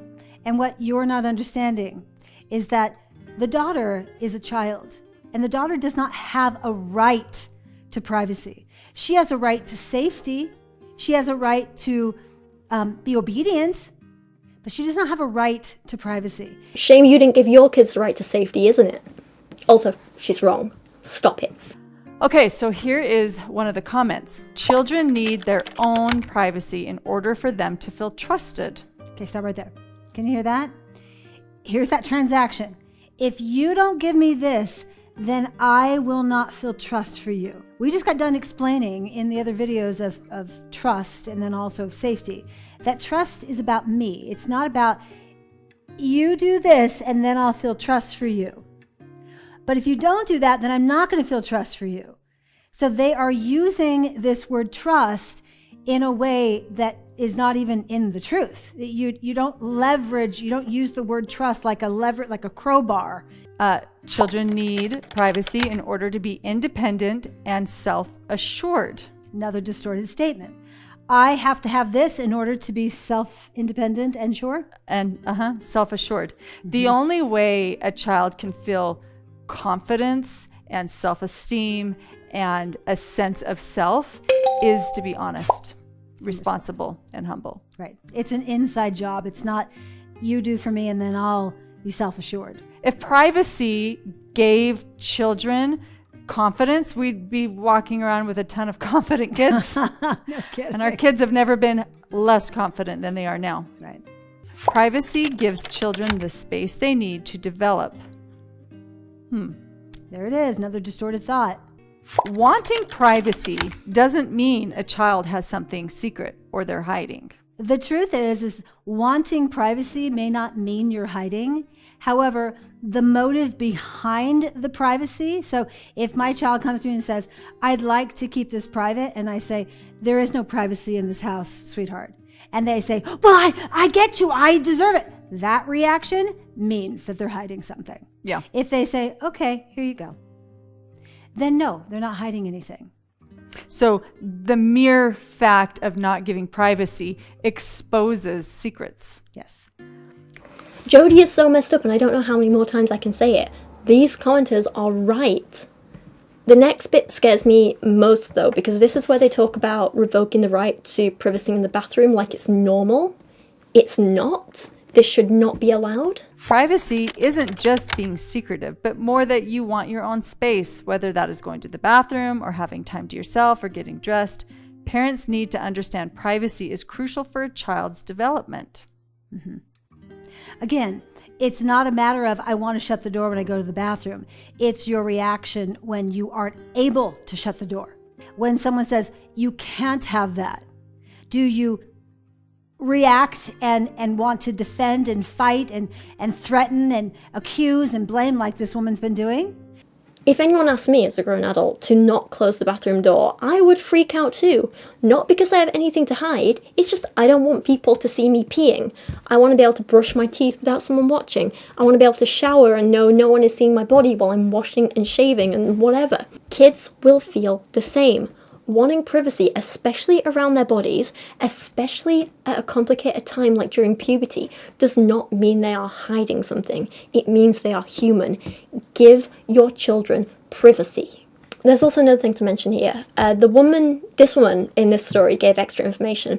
Apparently the mother freaked out because a year ago she found flirty messages between her 13-year-old daughter and a 19-year-old man.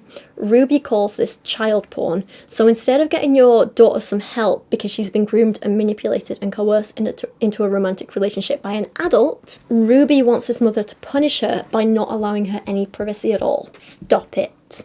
Get that kid some therapy. Help them understand why that predator was wrong and predatory, and look after your kid. Don't punish her for something that wasn't her fault. If you have a child where you say, no, I want you to leave the bathroom door open and I will keep, your siblings away, but I am going to walk by. If you have behaved in ways that I am concerned about your ongoing behavior, which this girl has, this 13-year-old was sexting with another person, she has already shared with her parents and anybody else who knows that information that she does not know how to manage herself and that she needs to have eyes on her. She's not managing the bathroom. Yes. She's using the bathroom in a destructive way. Yes. She's sending child porn. That You don't get to have access now to the bathroom. Yeah. If you're going to act that way. If I close the door in my house and someone comes in, I say, hey, can you shut the door? Not because I'm doing something behind there that I don't want them to see. It's that I, as an adult, have a right. I have a right because I live responsibly. And like I said, if someone comes in and sees something, it's not going to be something destructive. It'll always be in the truth because I'm not hiding anything. I have boundaries that say, I'd prefer that you not come in because it's a boundary. But if they do come in, it's not going to be something that's going to be injurious to them or to me. Next up, we're going to be watching one final video from Jodi, which is also about privacy. In this one, a parent finds their kid holding their friend's phone and finds out that their 16-year-old has been speaking to friends online. Shocking. Seriously, that's it. Recently in my house, there has been some trouble among my children. I have 5 kids, 2 younger and 3 teens. My 6-year-old girl recently had friends over to the house. I was going upstairs to bring them a snack and the door appeared to be closed, which is not okay in our household. I opened the door to see my daughter and her friends on the bed. When I walked in, my daughter dropped a phone she had in her hand. Instantly, I asked whose phone it was, as my daughter is not allowed to have a phone. It came to my attention that my daughter has been using her friend's phone to make and use social media accounts like Instagram, Snapchat, and TikTok. I honestly do not know what to do. She is grounded and her door was taken off, but I do not know how to further handle the situation. Please give me some guidance. Mom, way to go. Way to respond with concern. These social media outlets are very destructive. TikTok is incredibly destructive. We have people who are on Moms of Truth who have come from TikTok, and the way to know who they are the ones that are angry, the ones that are aggressive. That's what being on TikTok is supporting, is this aggression. So excellent job. When you say you took her door off, that's excellent. Excellent for you to do that. And here are the principles. The reason why that is a good move, a truthful move, is because she has violated the privilege of having privacy. It's a privilege to have privacy when you're a child in a home. Jodi, stop it again. I'm sorry, it doesn't matter what you think of social media. Taking a kid's bedroom door away, or just taking a kid's bedroom away, is never okay. Kids need privacy. They need a safe space that is just theirs. They need to feel in control of their environment. This is so messed up. And then the rest of the video is just more of the same stuff we've already heard, but said more aggressively. And a lot of people get really reactionary. I don't care if they get reactionary. The truth is, children are not entitled to privacy. In fact, most of them don't manage privacy well because they do stuff like this. They get into destructive choices, and they consort with their friends or whoever that are also in distortion, and outcomes are disastrous. So I'm glad you took her door off. You might need to take her out of a room where she is in with other of your children, so she doesn't have her own room. Children are not entitled to their own room. She has been dishonest, which is she's been hiding, she's been lying, she's been manipulating, she's been exploiting.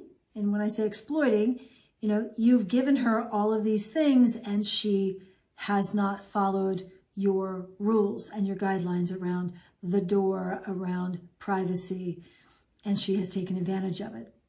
Jodi then goes on about how you need to spy on your kids more and give them less than no privacy, of course. And of course, homeschool your kids too, so they have literally no time for themselves. So lots of parents are taking their kids out of school and they're homeschooling them. I would invite you to consider that. And when I say consider, if there's any possible way for you to do that, that is the direction I would go.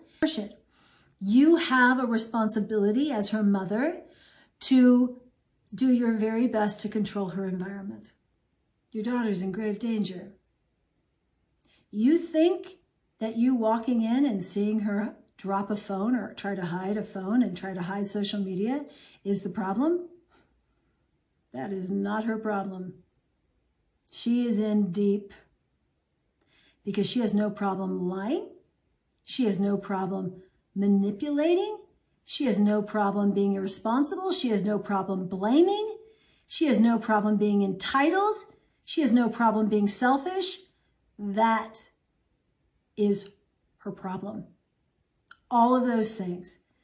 And because you're parenting her, it now becomes inside your responsibility to do whatever you can for the next handful of years to help her get out of those destructive, distorted principles. That's the problem. Again, this is all disgusting. Clearly, Jodi hates children. And with that, that's the last of the Connexions videos I want to look at today. Let's move on to the recent news. And again, there's going to be some disturbing stuff we're talking about here, so please be careful.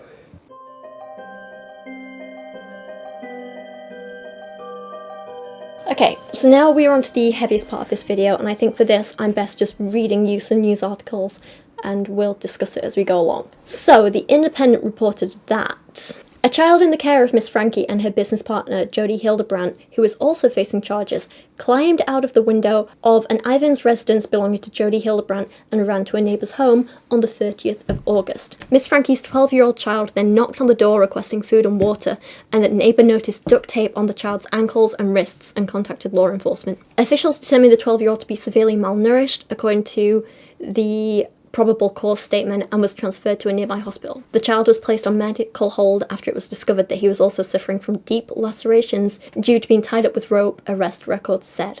Cortili has a portion of that 911 call. I don't think he needs an ambulance. I'll let the cops decide that, but his ankles are taped up and he won't tell us why. Okay. But he has duct taped around each ankle. Yeah, there's sores around them. I think there's a good chance he's been... He also said... Oh, and he has been around his ankles. I mean, his wrists as well. Okay, this boy has been...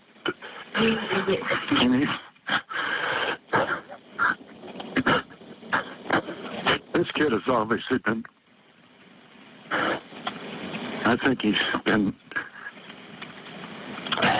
detained. He's obviously covered in wounds. Okay. Let's get the paramedics headed over that way, okay? Police then searched Miss Franke's house, where they found a 10-year-old girl who was also allegedly malnourished and suffering from wounds. The child was also taken to hospital. 4 of Miss Franke's children wound up in the custody of the Utah Division of Child and Family Services. And sadly, this isn't the first time the police have been involved. An NBC News report said, authorities were summoned last year to the Utah home of Ruby Franke after a concerned neighbour said her children had been left alone for several days, a police report shows. The neighbour told a responding officer from the Springville Police Department that she had security camera video showing Franke had been gone since September 14th, 4 days before the officer was called to the home, the report says. The neighbour and others immediately started telling about how the mother of the residents, Ruby Franke, will leave her children home for extended periods of time and go to St. George to spend time with her friend, Jodi Hildebrandt, according to the report. Another neighbour told reporters, in early 2022 it started getting weird. She taped up paper over all her windows, she would disappear for weeks at a time, and there's all these little kids just left alone in the house. The kids were clearly lonely too. The Independent reported that her youngest daughter Eve, aged 10, would allegedly be left to wander the neighbourhood or look for friends. As of filming, Jodi and Ruby have been charged with 6 counts of felony child abuse. According to The Cut, in a statement, the Washington County Attorney's Office in Utah accused both women of causing or permitting serious injury to the children via a combination of multiple physical injuries or torture, starvation or malnutrition that jeopardizes life, and causing severe emotional harm.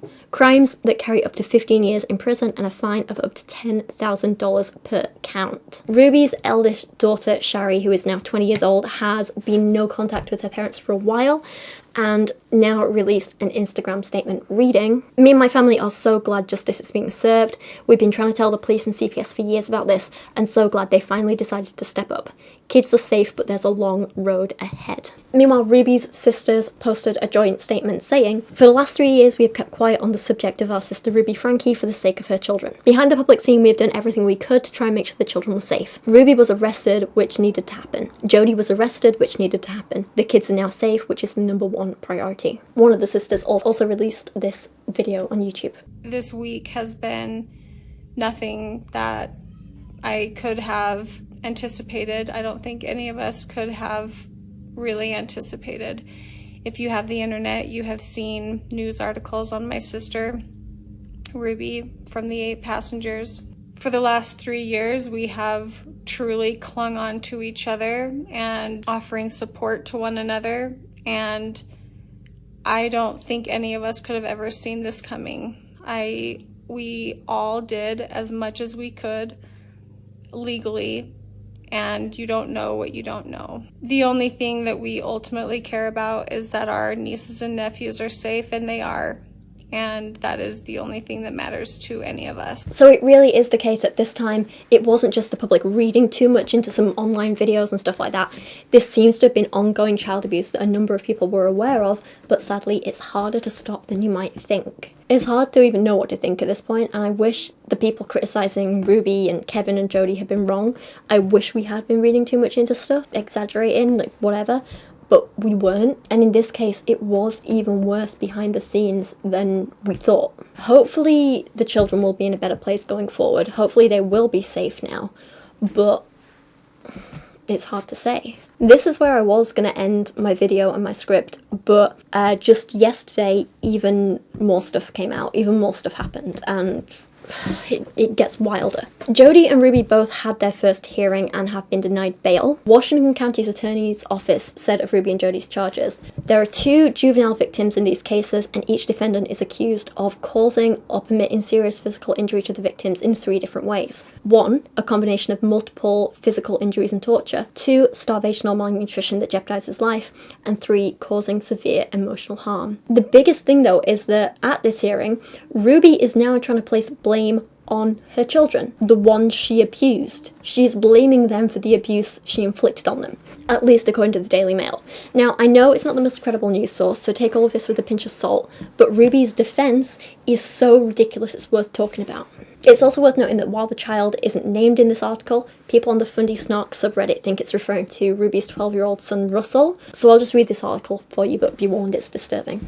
Seeming to pin the blame for her behaviour on her children, Franke went into horrific detail about how one of her 6 kids abused other children. She claimed that one of the Franke kids began looking at pornography at just 3 years old. In one of the most shocking claims, Franke said that her child had been sexually abusing a younger sibling for years, adding that eventually the 2 of them began to abuse other children. Most people don't believe this is true, but let's say it is. It's not making herself look any better, is it? If she knew abuse had been going on for years, why did she continue to let it happen? Why did she not do anything about it? Franke said that in May her child confessed to sexually abusing 20 people, including cousins and neighbours. She provided no proof of her sickening allegations. The court went eerily silent after Ruby made the disturbing claims. The judge then said that her alleged abusive child will then need to be placed in a home with no other children. Now, there is this theory online that Ruby is making this up to try and punish Russell. Russell is the child who escaped from the house and asked the neighbour for food. If he hadn't escaped and asked for help, then Ruby wouldn't have been arrested. And while Ruby can't exactly do anything from her jail cell, what this allegation, of which there is literally no proof at the moment, does is it means Russell is separated from his siblings, isolated and alone. If Ruby wanted to find a way to punish him, this would be the way to do it. We already know when kids do something she disagrees with, she isolates them, she separates them, she kicks them out of the family home. That's what's happening here. Now, I know this sounds insane. I know this is like something an evil villain in a film would do, and normally I would be calling it a silly conspiracy theory, but I don't really know what to think anymore in this case. I think it's just incredibly clear that Ruby and Jodi are incredibly messed up, dangerous women, and I'm honestly scared about what else is going to come out about them during this investigation and trial. I dread to think what these poor kids have been through. Kevin is an interesting character in all this too. I want to know where he was while all this was going on. He's clearly participated in abuse in the past, How do we know he wasn't involved in this? There are rumours that say that Ruby and Kevin have split up and have been living separately, but surely he was a part of it in the past, so was he just unaware of how far it had gone now? I don't know. Why wasn't he arrested? Is he being investigated too? I don't know. So many questions. But anyway, this is where I'm going to end this video and hope that nothing else big happens or comes out before I've had time to publish this. This has been an absolutely exhausting and time-consuming one to make, and I have no idea if YouTube is going to allow this to be monetized because of the subject matter.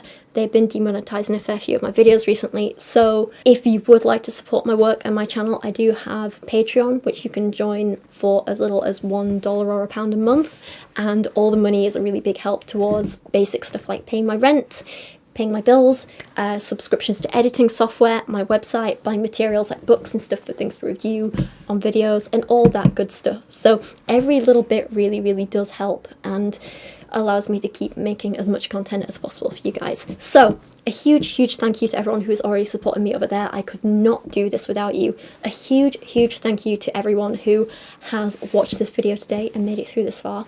Please leave your comments below. If you like this video, share it around on social media. That really helps.